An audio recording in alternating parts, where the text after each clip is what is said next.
Good morning എല്ലാ പ്രേക്ഷകർക്കും morning വൈബ്സിലേക്ക് സ്വാഗതം. മോർണിംഗ് വൈബ്സ് ഇന്ന് നമ്മൾ അറിയാം, ഇന്ന് പ്രധാനമന്ത്രി നരേന്ദ്രമോദി വീണ്ടും തലസ്ഥാനത്തേക്ക് എത്തുകയാണ്.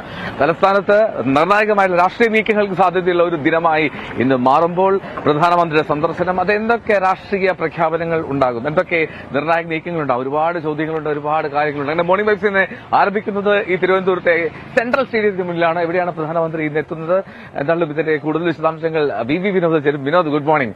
ഈ പ്രധാനമന്ത്രി വീണ്ടും എത്തുകയാണ് സംസ്ഥാനത്തേക്ക്. തലസ്ഥാനത്ത് ഈ കേരള പദയാത്രയുടെ സമാപന സമ്മേളനം എന്നതിനുപരിയായി അതൊരു വലിയ തോതിൽ ഉറ്റുനോക്കുകയാണ് മുഴുവൻ ജനങ്ങളും. അപ്പോൾ എങ്ങനെ കാണുന്നത്? നമുക്ക് BJPയുടെ NDAയുടെ തിരഞ്ഞെടുപ്പ് പ്രചരണത്തിന്റെ ഒരു കാഹളം എന്ന് തന്നെ ഇന്നത്തെ ഈ പരിപാടിയെ നമുക്ക് വിശേഷിപ്പിക്കാം. നേരത്തെ നരേന്ദ്രമോദി എറണാകുളത്ത് വന്ന് റോഡ് ഷോ, തൃശൂർ അദ്ദേഹം തുടർച്ചയായി വരുന്ന ഒരു സാഹചര്യം ഉണ്ടായിരുന്നു. അവിടെയൊക്കെയും മോഡിയുടെ ഗ്യാരണ്ടി എന്ന ഒരു ക്യാമ്പയിൻ അത് പിന്നീട് അതിനെ തുടർന്ന് വരുന്നു. അത്തരത്തിൽ വലിയ ആവേശം അണികളിൽ നിറയ്ക്കുന്നു. ഇപ്പോൾ അവസാനത്തെ ഒരു ലാപ്പിലേക്കാണ്, അതായത് തിരഞ്ഞെടുപ്പ് പ്രചരണത്തിന്റെ ട്രാക്കിലേക്ക് എല്ലാ പാർട്ടികളും കയറുകയാണ്. പ്രവർത്തകരെ സംബന്ധിച്ച്, പൊതുവിൽ അനുഭാവികളെ സംബന്ധിച്ച്, പാർട്ടിയുടെ അഭ്യുദയകാംക്ഷികളെ സംബന്ധിച്ചൊക്കെയും വലിയ ആവേശം നൽകുന്നൊരു ദിവസമാണ് ഇന്ന് മോഡിയുടെ സന്ദർശനം. അദ്ദേഹം 10:30 മണിയോടുകൂടി തിരുവനന്തപുരം എയർപോർട്ടിലെ ടെക്നിക്കൽ ഏരിയയിലേക്ക് എത്തുന്നുണ്ട്.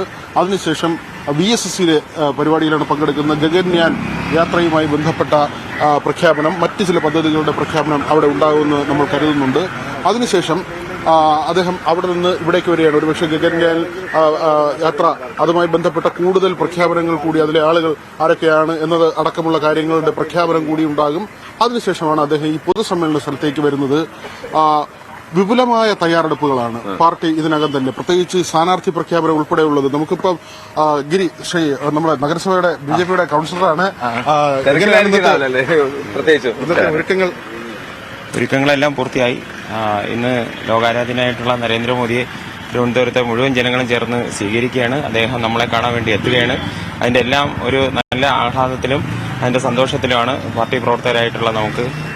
അതിന്റെ ഒരു സന്തോഷത്തോടു കൂടി തന്നെയാണ് നമ്മൾ ഇന്നത്തെ ദിവസം തുടങ്ങുന്നത്. ഈ സമാപന സമ്മേളനത്തിൽ എത്രത്തോളം പ്രവർത്തകരുണ്ടാകുമെന്നുള്ള പ്രതീക്ഷയാണുള്ളത് പാർട്ടിക്ക്? നമ്മൾ 50,000-ന് കുറയാത്ത സംഖ്യയിൽ പ്രവർത്തകർ പങ്കെടുക്കും. അതോടൊപ്പം നമുക്ക് ഈ സ്ഥാനാർത്ഥി പ്രഖ്യാപനവുമായി ബന്ധപ്പെട്ട് തിരുവനന്തപുരത്ത് ഉൾപ്പെടെ ഒരു സസ്പെൻസ് നിലനിൽക്കുന്നുണ്ട്. ആരാകും സ്ഥാനാർത്ഥി എന്ന് എന്തെങ്കിലും നേതൃത്വം തന്നെയാണ് നിശ്ചയിക്കുന്നത്. കേന്ദ്ര നേതൃത്വം ഏറ്റവും കാര്യക്ഷമതയുള്ള ഒരു സ്ഥാനാർത്ഥിയെ തന്നെ പ്രഖ്യാപിക്കും. അതിൽ ഭാരതീയ ജനതാ പാർട്ടിയുടെ പ്രവർത്തകർക്ക് യാതൊരു ആശങ്കയുമില്ല. ഒരു പ്രചരണത്തിന് കൂടെ ഇന്നത്തെ അദ്ദേഹത്തിന്റെ സന്ദർശനത്തോടുകൂടി അതിന്റെ ഒരു തുടക്കം കൂടിയാകും. അല്ല, അദ്ദേഹത്തിന്റെ ചില ഔദ്യോഗിക പരിപാടികളോടൊപ്പമാണ് ഇന്നത്തെ ഈ പാർട്ടി പരിപാടി നമ്മൾ ചേർന്ന് അറേഞ്ച് ചെയ്തിരിക്കുന്നത്. എന്തായാലും ഏറ്റവും പ്രതീക്ഷയോടുകൂടി തന്നെയാണ് ഭാരതീയ ജനതാ ആവേശം പ്രവർത്തകർക്ക്. അതെ, ഉറപ്പായിട്ടും. വളരെ എന്തോ അങ്ങനെ തന്നെയാണ്. കാരണം ഇവിടുത്തെ പ്രവർത്തകരും നേതാക്കളും എല്ലാം തന്നെ ഇപ്പോഴേക്ക് ഇവിടെ എത്തുന്നു. 10 മണിയോടുകൂടി തന്നെ ആളുകൾക്ക് അകത്തേക്ക് പ്രവേശിക്കാൻ നമുക്ക് കഴിഞ്ഞ ദിവസങ്ങളിലേക്കും എന്തോ ഉൾപ്പെടെ നമ്മുടെ അവതാരകർ പറഞ്ഞ കാര്യമാണ്. കാരണം LDFന്റെ UDFന്റെ എല്ലാ സ്ഥാനാർത്ഥികളും വരുന്നുണ്ട്. എങ്ങനെയാണ് എന്തോ ഫീൽ? ഞാനിതിനെ ഉറ്റുനോക്കുന്നത് ഈ പ്രധാനമന്ത്രി വേദിയിലേക്ക് എത്തുമ്പോൾ ഏറ്റവും കൂടുതൽ ചർച്ച ചെയ്യാറുള്ളത് ആരൊക്കെ വേദിയിൽ ഉണ്ടാകുമെന്നുള്ളതാണ്. ഈ തിരുവനന്തപുരത്തെ വേദിയിൽ ആരൊക്കെ ഉണ്ടാകുമെന്നുള്ളത് അത് എന്താണ് വിനോദിന്റെ? എനിക്ക് തോന്നുന്നത് എത്രമാത്രം അതിൽ വസ്തുതയുണ്ട് എന്നല്ല. ഇന്നത്തെ വേദിയിൽ ഉള്ള ഒരാൾ ഒരുപക്ഷെ സ്ഥാനാർത്ഥിയായിരിക്കും എന്ന തരത്തിലൊക്കെയും ഈ അഭിമുഖങ്ങളൊക്കെയും വരുന്നുണ്ട്. കാരണം ഈ സ്ഥാനാർത്ഥി പട്ടിക സംബന്ധിച്ച് തന്നെ, തിരുവനന്തപുരത്തെ സ്ഥാനാർത്ഥിയെ സംബന്ധിച്ച് തന്നെ വലിയ തോതിലുള്ള ചർച്ചയാണ്. ഒരു ഘട്ടത്തിൽ നിർമ്മലാ സീതാരാമൻ വരുമെന്ന് പറയുന്നു. വലിയ തോതിൽ ആ പേരിന് വലിയ പ്രചാരം കിട്ടുന്നു. രാജീവ് ചന്ദ്രശേഖർ, അദ്ദേഹത്തിന് ഇപ്പോൾ വലിയ മുൻഗണന ഉണ്ട്. അദ്ദേഹത്തിന്റെ പേരിന് വലിയ നടി ശോഭന തിരുവനന്തപുരത്ത് മത്സരിച്ചേക്കുമെന്ന ഒരു ISRO ചെയർമാൻ സോമനാഥ്, അങ്ങനെ പല പേരുകൾ. കുമ്മനം രാജശേഖരൻ, അദ്ദേഹം സീനിയറായിട്ടുള്ള ഒരു നേതാവാണ്. VV രാജേഷ്, അദ്ദേഹം ജില്ലാ പ്രസിഡന്റാണ്.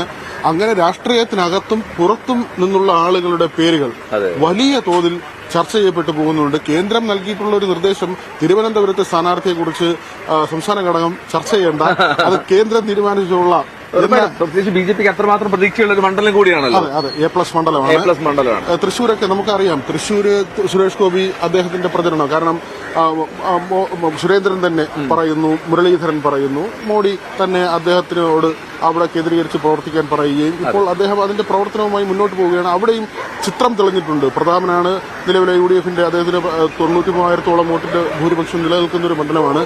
VS സുനിൽകുമാർ കൂടെ വന്നതോടുകൂടി ചിത്രം മാറുകയാണ്. സുനിൽകുമാർ വളരെ ജനകീയനായ മന്ത്രിയായിരുന്ന ഒരു നേതാവാണ്. ഇതാര് അവിടെ ജയിക്കും എന്നത് ഒരു വളരെ നമുക്ക് സങ്കീർണമായ അല്ലെങ്കിൽ പ്രവചനാതീതമായ മണ്ഡലങ്ങളിൽ ഒന്നായി തൃശ്ശൂർ മാറുകയാണ്. ഈ വോട്ട് ഷെയറൊക്കെ എങ്ങനെ പോകും? ഈ 93,000 സുനിൽകുമാർ, സുരേഷ് ഗോപി ഇവർ വരുമ്പോൾ എങ്ങനെയായിരിക്കും ഇതിന്റെ ഒരു സ്പ്ലിറ്റ് എന്നതിനെ കുറിച്ചൊന്നും ഇപ്പോൾ തന്നെ പറയാൻ പറ്റാത്ത ഒരു അവസ്ഥയാണ്. മാത്രമല്ല ഇപ്പോൾ UDFും LDFും രണ്ടു കൂട്ടരും സ്ഥാനാർത്ഥികളുടെ കാര്യത്തിൽ ഒരു ധാരണയായിട്ടുണ്ട്. UDF സിറ്റിംഗ് MP മാർ മത്സരിക്കുമെന്നുള്ള കാര്യം അവർ LDFന്റെ തന്നെ CPMന്റെ സ്ഥാനാർത്ഥികളുടെ ഇനി ഔദ്യോഗികമായ പ്രഖ്യാപനമാണ് അവശേഷിക്കുന്നത്. അന്ന് 3 മണിക്ക് MV ഗോവിന്ദൻ അതിന്റെ പ്രഖ്യാപനം നടത്തുന്നുണ്ട്. കഴിഞ്ഞ ദിവസം CPI അവരുടെ നേതാക്കളെ പ്രഖ്യാപിച്ചു. കേരള കോൺഗ്രസ് ആവട്ടെ അവരുടെ പ്രചരണവുമായി LDFൽ അങ്ങനെ ഒരു വഴിക്ക് പോകുന്നു. മുസ്ലിം ലീഗിന്റെ സീറ്റ് തർക്കമൊക്കെ ഉണ്ടായിരുന്നു. പക്ഷേ രാജ്യസഭാ സീറ്റ് ഒരെണ്ണം നൽകുന്നതോടുകൂടി ആ പ്രശ്നം പരിഹരിക്കുന്നു.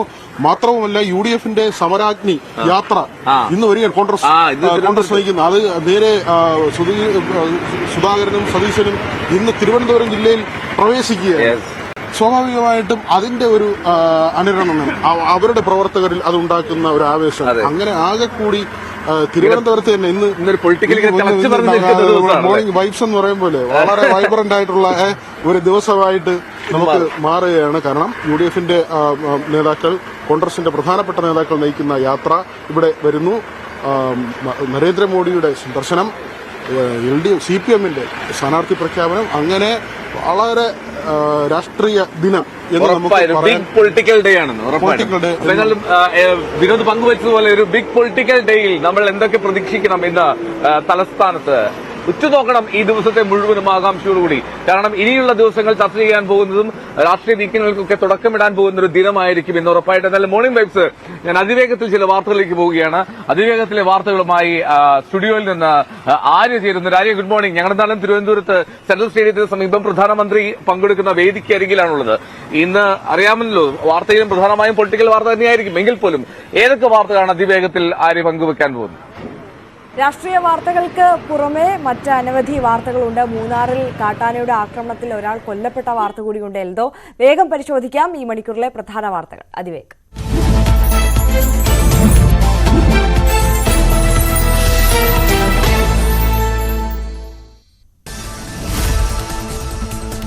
സംസ്ഥാനത്ത് BJPയുടെ തെരഞ്ഞെടുപ്പ് പ്രചാരണത്തിന്റെ കാഹളം മുഴക്കാൻ പ്രധാനമന്ത്രി ഇന്ന് തലസ്ഥാനത്ത്. രാവിലെ 9:30 തിരുവനന്തപുരം വിമാനത്താവളത്തിലെ ടെക്നിക്കൽ ഏരിയയിൽ പ്രത്യേക വിമാനത്തിൽ പ്രധാനമന്ത്രി നരേന്ദ്രമോദി എത്തും. തുടർന്ന് വിക്രം സാരാഭായ് സ്പേസ് സെന്ററിലെ പരിപാടിയിൽ പങ്കെടുക്കും. ഗഗൻയാൻ പദ്ധതി പ്രധാനമന്ത്രി പ്രഖ്യാപിച്ചേക്കും. BJP സംസ്ഥാന അധ്യക്ഷൻ K. സുരേന്ദ്രൻ നയിക്കുന്ന സംസ്ഥാന പദയാത്രയുടെ സമാപന സമ്മേളനം തിരുവനന്തപുരം സെൻട്രൽ സ്റ്റേഡിയത്തിൽ 12 മണിയോടെ പ്രധാനമന്ത്രി ഉദ്ഘാടനം ചെയ്യും. ഇന്ത്യയുടെ അഭിമാന ദൌത്യമായ ഗഗൻയാൻ ദൌത്യത്തിൽ പങ്കെടുക്കുന്ന യാത്രികരുടെ പേര് വിവരങ്ങൾ പ്രധാനമന്ത്രി നരേന്ദ്രമോദി ഇന്ന് പ്രഖ്യാപിക്കും. ബഹിരാകാശ യാത്രികരിൽ ഒരാൾ മലയാളി. ബഹിരാകാശ യാത്രയ്ക്ക് മുന്നോടിയായി ഇന്ത്യയിൽ പരിശീലനം തുടരുന്ന 4 പേരിലാണ് ഒരു മലയാളിയും ഉൾപ്പെട്ടിരിക്കുന്നത്. KPCC അധ്യക്ഷനും പ്രതിപക്ഷ നേതാവും നയിക്കുന്ന കോൺഗ്രസ് ജനകീയ പ്രക്ഷോഭയാത്ര ഇന്ന് തിരുവനന്തപുരം ജില്ലയിൽ പ്രവേശിക്കും. സമരാഗ്നിയുടെ ഭാഗമായുള്ള പൊതുസമ്മേളനങ്ങൾ വൈകുന്നേരം 3:30 ആറ്റിങ്ങലിലും 5:30 നെടുമങ്ങാടും നടക്കും.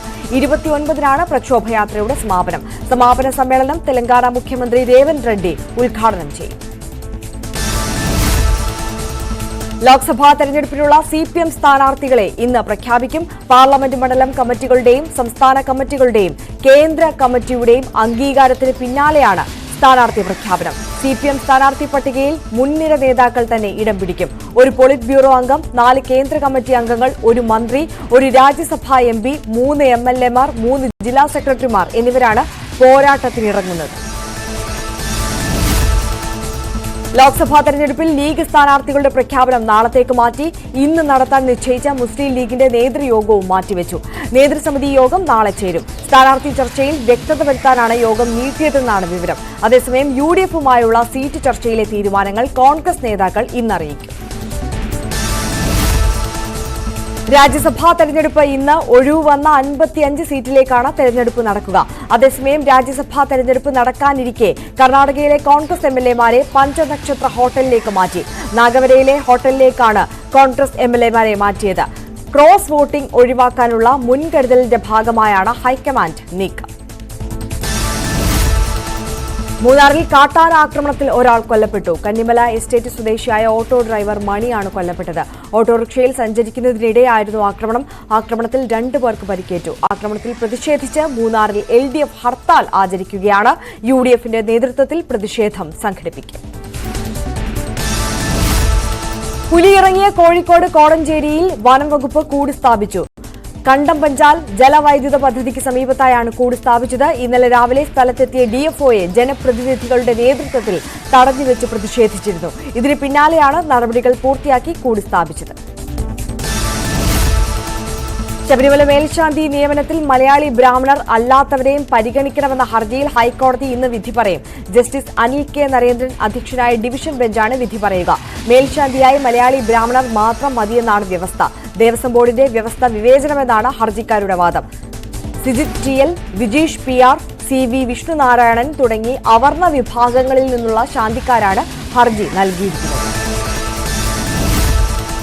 TP ചന്ദ്രശേഖരൻ വധക്കേസിൽ പ്രതികളുടെ ശിക്ഷ വർദ്ധിപ്പിക്കുന്നത് സംബന്ധിച്ച അപ്പീൽ ഹൈക്കോടതി ഇന്ന് പരിഗണിക്കും. വധശിക്ഷയിൽ നിന്ന് ഒഴിവാക്കാൻ കാരണങ്ങൾ ബോധിപ്പിക്കാൻ ഉണ്ടോയെന്ന് പ്രതികളോട് ഹൈക്കോടതി ഇന്നലെ ആരാഞ്ഞിരുന്നു. നിരപരാധികളാണെന്നും ശിക്ഷ വർദ്ധിപ്പിക്കരുതെന്നും പ്രതികൾ കോടതിയിൽ അപേക്ഷിച്ചു. ശിക്ഷ വർദ്ധിപ്പിക്കരുതെന്ന പ്രതികളുടെ ആവശ്യത്തിൽ ഇന്നും വാദം തുടരും.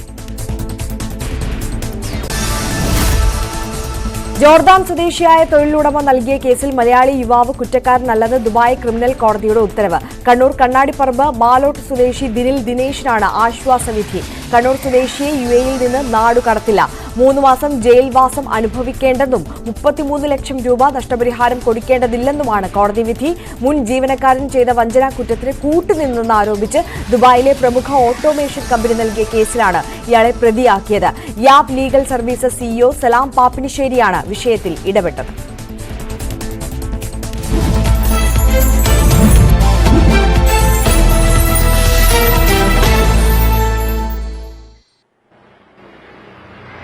മോർണിംഗ് വൈബ്സ് തുടരുകയാണ്. തിരുവനന്തപുരത്ത് സെൻട്രൽ സ്റ്റേഡിയത്തിന് സമീപത്ത് നിന്ന് പ്രധാനമന്ത്രി നരേന്ദ്രമോദി ഏതാണ്ട് 10 മണിക്ക് ശേഷം 10:30 തിരുവനന്തപുരത്ത് എത്തുമെന്നാണ് നമുക്ക് ഇപ്പോൾ വിവരങ്ങൾ അറിയിച്ചിരിക്കുന്നതെന്നാണെങ്കിലും വലിയ ഒരുക്കങ്ങൾ BJPയുടെ ഭാഗത്തുനിന്ന് ഈ പദയാത്രയുടെ സമാപന സമ്മേളനത്തിന്റെ ഭാഗമായി നടത്തിയിട്ടുണ്ട്. അതീവ സുരക്ഷയിലാണ് ഇപ്പോൾ ഈ സ്റ്റേഡിയത്തിന്റെ പരിസരവും. പോലീസിന്റെ സുരക്ഷയാണ് നിലവിൽ. എന്നാൽ പിന്നീട് ഒരു 8:30 SPG പൂർണ്ണ നിയന്ത്രണം ഇത് ഏറ്റെടുക്കുകയും ചെയ്യും. ഒരു തരത്തിലും ആർക്കും പ്രവേശനമില്ല. കൃത്യമായിട്ടുള്ള പാസ് അനുവദിക്കാതെ ആരെയും അകത്തേക്ക് പ്രവേശിപ്പിക്കുന്നില്ല. അങ്ങനെ വലിയ സുരക്ഷാ വലയത്തിൽ തന്നെ സെൻട്രൽ സ്റ്റേഡിയം നിലനിൽക്കുന്ന സാഹചര്യം. എന്നോടൊപ്പം VV വിനോദ് തുടരുന്നുണ്ട്. വിനോദ്, നമ്മൾ സംസാരിച്ചുകൊണ്ടിരുന്നത് ഈ പരിപാടിയെ പറ്റിയാണ്. അതായത് ഈ കേരള പദയാത്രയുടെ സമാപന സമ്മേളനമാണ്. അതിൽ ഏറ്റവും ശ്രദ്ധേയമായിട്ട് ഉറ്റുനോക്കുന്നത് സ്ഥാനാർത്ഥി പ്രഖ്യാപനം ഉണ്ടാകുമോ, പ്രധാനമന്ത്രി എത്തുകയാണല്ലോ, അദ്ദേഹം പറയുമോ എന്നുള്ള കാര്യം. A+ മണ്ഡലമായ തിരുവനന്തപുരത്ത് അതൊരു പ്രഖ്യാപനം ഉണ്ടാവുകയാണെങ്കിൽ അവിടെ ജനങ്ങൾക്കുണ്ടാകുന്ന ഒരു ആകാംക്ഷയും ആവേശമൊക്കെ വേറൊരു തലത്തിലായിരിക്കും. ഞാൻ ചോദിക്കുന്നത്, ഈ കേരള പദയാത്ര എത്രത്തോളം സ്വാധീനമുണ്ടാക്കി ഈ സംസ്ഥാനത്തുടനീളം നടത്തിയ പര്യടനത്തിൽ? കഴിഞ്ഞ ദിവസം തിരുവനന്തപുരത്ത് VV രാജേഷിന്റെ വാർത്താ സമ്മേളനം ഉണ്ടായിരുന്നു. നമ്മൾ പ്രധാനമായിട്ടും ചോദിച്ചത് ഇപ്പോൾ LDF-ഉം UDF-ഉം അവരുടെ സ്ഥാനാർത്ഥി ചിത്രം വ്യക്തമാണ്. അപ്പോൾ എന്തുകൊണ്ട് പ്രഖ്യാപനം വൈകുന്നു ഈ പദയാത്രയുമായി ബന്ധപ്പെട്ട് ഉള്ള കാര്യത്തിലാണ്. അപ്പോൾ അവർ പറയുന്നത് നേരത്തെയുള്ള തിരഞ്ഞെടുപ്പുകളിൽ നമ്മൾ ആദ്യം സ്ഥാനാർത്ഥി പ്രഖ്യാപനം നടത്തി, പക്ഷെ അതുകൊണ്ട് എന്തെങ്കിലും മെച്ചം കേരളത്തിലുണ്ടായോ?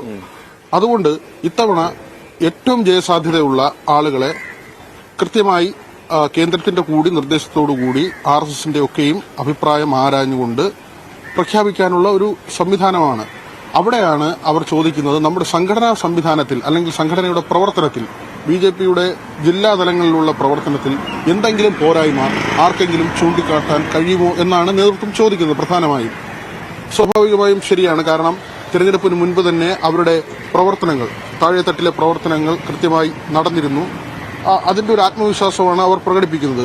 നമ്മൾ ചില മണ്ഡലങ്ങൾ, ഇപ്പോൾ തൃശൂർ സുരേഷ് ഗോപി, പാലക്കാട് കൃഷ്ണകുമാർ, അങ്ങനെയൊക്കെ ചില പേരുകൾ ചില മണ്ഡലങ്ങളിൽ തന്നെ ഉറപ്പിക്കാൻ ഒരുപക്ഷെ MD രമേശ് കോഴിക്കോട്, വടകരയിൽ ശോഭാ സുരേന്ദ്രൻ, അങ്ങനെ ചില പേരുകൾ ഏറെക്കുറെ സാധ്യത എന്നുള്ള PK കൃഷ്ണദാസ് ആണെങ്കിൽ കാസർഗോഡ് എന്നുള്ള നിലയ്ക്കൊക്കെ ചില പേരുകൾ ചില മണ്ഡലങ്ങളിൽ ഉറപ്പിച്ചു പറയുന്ന നിലയിലേക്ക് വരുന്നുണ്ട്.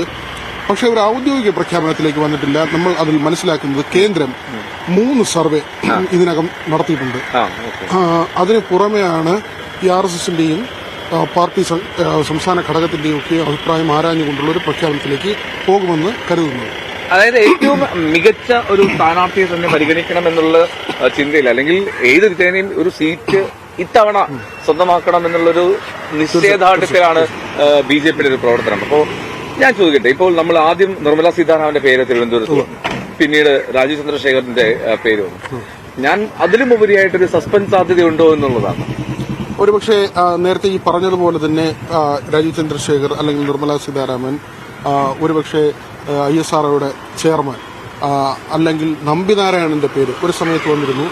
ഈ തിരുവിതാംകൂർ നമ്മുടെ കവടിയാർ കൊട്ടാരത്തിലെ രാജകുടുംബാംഗങ്ങളിൽ നിന്ന് ആരെങ്കിലും ഒരുപക്ഷെ സ്ഥാനാർത്ഥിയായേക്കും എന്ന തരത്തിലുള്ള ചില കാര്യങ്ങൾ. മാത്രവുമല്ല, കഴിഞ്ഞ ദിവസത്തെ അവർ പൊങ്കാലയിൽ സമയത്ത് നടത്തിയ യാത്ര അത്തരം ചർച്ചകൾക്ക് കൂടുതൽ എരിവ് പകരുകയും ചെയ്തു. അങ്ങനെ പല തരത്തിലുള്ള പേരുകൾ. നടി ശോഭന ഈ പരിപാടിയിൽ, തൃശ്ശൂരിലെ പരിപാടിയിൽ പങ്കെടുക്കുന്നു. അതുകൊണ്ട് തന്നെ ശോഭന നാരീശക്തിയിൽ വരികയും അതിൽ പങ്കെടുക്കുകയും ചെയ്യുന്നു. അതുകൊണ്ട് ശോഭന സ്ഥാനാർത്ഥിയായി തിരുവനന്തപുരത്ത് വരുന്നു എന്നുള്ള കാര്യം, അങ്ങനെ പല പേരുകൾ ഇങ്ങനെ ഉയർന്നു വരുന്നു. പാർട്ടിയിൽ നിന്ന് തന്നെ കുമ്മൻ രാജശേഖരന്റെ, VV രാജേഷിന്റെ, അങ്ങനെയുള്ള പല പേരുകളായി ഉയർന്നു വരുന്നുണ്ട്. പക്ഷേ ഇപ്പോഴും ആ സസ്പെൻസ് BJP ഇങ്ങനെ നിലനിർത്തുകയാണ്. തിരുവനന്തപുരത്ത് ആരായിരിക്കും എന്ന കാര്യത്തിൽ ഒരു സൂചനയും അവർ പുറത്തേക്ക് വിടുന്നില്ല. മറ്റ് മണ്ഡലങ്ങളിൽ ഇപ്പോൾ ആറ്റിങ്ങലിൽ V മുരളീധരൻ മത്സരിക്കുമെന്നത് ഉറപ്പാണ്. കൊല്ലവും പത്തനംതിട്ടയും PC ജോർജിന്റെ പേരൊക്കെ പത്തനംതിട്ടയിൽ പറയുന്നു. PC ജോർജ് അല്ലെങ്കിൽ ഒരുപക്ഷെ ഷോൺ ജോർജ്. കുമ്മനത്തിന്റെ പേര് കൊല്ലത്ത് പറഞ്ഞു കേൾക്കുന്നുണ്ട്. ശ്രീധരൻ പിള്ളയുടെ പേര് പറയുന്നുണ്ട്. അങ്ങനെ ചില മണ്ഡലങ്ങളിൽ ചില പേരുകളിലേക്ക് കേന്ദ്രീകരിക്കപ്പെടുന്നുണ്ട്. രഞ്ജിത്ത് ശ്രീനിവാസന്റെ ഭാര്യ ഒരുപക്ഷെ ആലപ്പുഴയിൽ മത്സരിച്ചേക്കുമെന്ന് പറയുന്നു. അങ്ങനെ പല പേരുകൾ പല മണ്ഡലങ്ങളിലായി ഉയർന്നു വരുന്നുണ്ട്. പക്ഷേ തിരുവനന്തപുരം ആ സസ്പെൻസ് അങ്ങനെ നിലനിർത്തുന്നു. ഒരുപാട് പേരുകൾ പല കോണുകളിൽ നിന്ന് ഉയരുന്നു.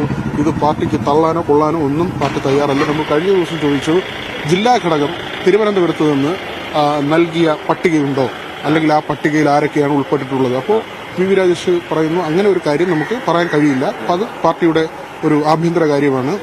പക്ഷേ അൾട്ടിമേറ്റായി ഇതിൽ തീരുമാനമെടുക്കുന്നത് കേന്ദ്രമായിരിക്കും. മാത്രമല്ല, നരേന്ദ്രമോദിയുടെ ഈ സന്ദർശനം, നമ്മൾ അതിലേക്കാണ് വരുന്നത്. ഇന്നിപ്പോൾ അദ്ദേഹം ഈ പൊതുസമ്മേളനം അഭിസംബോധന ചെയ്യുമ്പോൾ സ്വാഭാവികമായും ഇത് പ്രവർത്തകർക്ക് വലിയ ഊർജ്ജം പകരും. അതിനുശേഷം അദ്ദേഹം ഇന്ന് തമിഴ്നാട്ടിലേക്കാണ് പോകുന്നത്. മറ്റൊരു കാര്യം കൂടി പറഞ്ഞു കേൾക്കുന്നു, ഒരുപക്ഷെ ഈ തെക്ക് സംസ്ഥാനങ്ങളിൽ ഏതിലെങ്കിലും ഒന്നിൽ ഒരുപക്ഷെ നരേന്ദ്രമോദി തന്നെ മത്സരിച്ചേക്കാം എന്ന്. അദ്ദേഹത്തിന്റെ ഈ തമിഴ്നാട് യാത്രകളിലൊക്കെ വലിയ തോതിൽ ആ തരത്തിലുള്ള ചർച്ചകൾ ഉയർന്നു വരുന്നുണ്ട്. ഒരുപക്ഷെ അദ്ദേഹം തമിഴ്നാട്ടിന്റെ തന്നെ തെക്കോട്ടുള്ള ഏതെങ്കിലും ഒരു ലോക്സഭാ മണ്ഡലത്തിൽ മത്സരിച്ചാൽ അതിന്റെ പ്രതിഫലനം കൂടി ഈ തെക്കൻ കേരളത്തിലും പൊതുവിൽ കേരളത്തിലും പ്രത്യേകിച്ച് തെക്കൻ കേരളത്തിലുമൊക്കെയും അനുഭവപ്പെടും എന്ന തരത്തിലുള്ള ഒരു വിലയിരുത്തലുണ്ട്. അങ്ങനെ, അതായത് ഏറ്റവും പ്രധാനപ്പെട്ട BJP നേതാക്കൾ ആരും തന്നെ ഇതുവരെ തെക്കോട്ട് മത്സരിച്ചിട്ടില്ല. ഹിന്ദി ഹൃദയഭൂമി എന്നുള്ള നിലയിൽ ഉത്തരേന്ത്യൻ സംസ്ഥാനങ്ങളിലൊക്കെയാണ് പ്രധാനമായും അവർ മത്സരിക്കുന്നത്. ഇതുവരെയും ഒരു നേതാവ് പോലും ഇവിടേക്ക് ഇറങ്ങി മത്സരിച്ചിട്ടില്ല. ഒരുപക്ഷെ അങ്ങനെയുള്ള പരീക്ഷണങ്ങൾക്ക് മുതിർന്നാലും നമ്മൾ അത്ഭുതപ്പെടേണ്ടതില്ല. കാരണം ഇന്ത്യയിൽ വലിയ ടാർഗറ്റ് ആണല്ലോ അത്. തീർച്ചയായിട്ടും ഉത്തരേന്ത്യ അവരുടെ ഒരു കണക്കുകൂട്ടലാണ്. ഉത്തരേന്ത്യ വളരെ സുരക്ഷിതമാണ്, സേഫാണ്, ഒന്നുകൂടി അധികാരത്തിൽ വരാനുള്ള എല്ലാ സാഹചര്യവും നിലനിൽക്കുന്നു. എങ്കിൽ പിന്നെ എന്തുകൊണ്ട് അടുത്തൊരു പരീക്ഷണത്തിന് മുതിർന്നുകൂടാ? സൗത്ത് ഇന്ത്യയിലേക്ക്, അതെ, സ്വാധീനമില്ലാത്ത സ്ഥലങ്ങളിലേക്ക് ഇറങ്ങി അവിടെ സ്വാധീനം വർദ്ധിപ്പിക്കാനുള്ള ശ്രമങ്ങൾ, പ്രത്യേകിച്ച് പ്രധാനമന്ത്രിയുടെ ഈ അടുത്തടുത്തുള്ള തമിഴ്നാട് യാത്രകൾ, അതിനെ ചുറ്റിപ്പറ്റി വലിയ തോതിൽ രാഷ്ട്രീയ ചർച്ചകൾ ഉയർന്നു വരുന്നുണ്ട്. അതുകൊണ്ട് അങ്ങനെയുള്ള ഒരു അത്ഭുതം സംഭവിച്ചാൽ, അല്ലെങ്കിൽ അങ്ങനെ ഒരു പരീക്ഷണത്തിന് BJP തയ്യാറായാലും നമ്മൾ അത്ഭുതപ്പെടേണ്ടതില്ല എന്ന് തന്നെയാണ്. അങ്ങനെയെങ്കിൽ തെക്കോട്ട് ഒരു ചിത്രം മാറ്റാനുള്ള ഒരു നീക്കം അവരുടെ ഭാഗത്തുനിന്നുണ്ടാകും. അപ്പോഴാണ് ഈ ദ്രാവിഡ പാർട്ടികളൊക്കെ DMK ആയാലും അല്ലെങ്കിൽ ADMK, അങ്ങനെ ഒരു സഖ്യം, DMK അതുപോലുള്ള മറ്റു പാർട്ടികൾ, ഇപ്പോൾ വിജയുടെ പാർട്ടി വരുന്നു, അവരൊക്കെ എടുക്കുന്ന, വിജയകാന്തിന്റെ പാർട്ടി അതേപടി നിലനിൽക്കുന്നുണ്ട്, മറ്റ് പാർട്ടികളുണ്ട്. അപ്പോൾ അവർക്ക് എടുക്കുന്ന നീക്കങ്ങൾ എന്തായിരിക്കും, നിലപാടുകൾ എന്തായിരിക്കും, പ്രത്യേകിച്ച് അങ്ങനെ ഒരു സംഭവം ഉണ്ടായാൽ കേരളത്തിൽ ഉണ്ടാകും എന്നുള്ളതാണ്. മാത്രമല്ല, ഈ യാത്രയിൽ തന്നെ പ്രധാനമന്ത്രി ഇന്ന് തമിഴ്നാട്ടിലേക്ക് പോവുകയാണ്. ഇവിടെ 1:30 മണിക്ക് പരിപാടി അവസാനിക്കുമ്പോൾ അദ്ദേഹം 1:30 മണിയോടുകൂടി തമിഴ്നാട്ടിൽ പോകുന്നു. നാളെ വീണ്ടും തിരികെ തിരുവനന്തപുരത്തേക്ക് വരുന്നുണ്ട്, ടെക്നിക്കൽ ഏരിയയിൽ വരും. നാളെ പ്രത്യേകിച്ച് പരിപാടികളൊന്നുമില്ല, അദ്ദേഹം തിരികെ പോവുകയാണ്.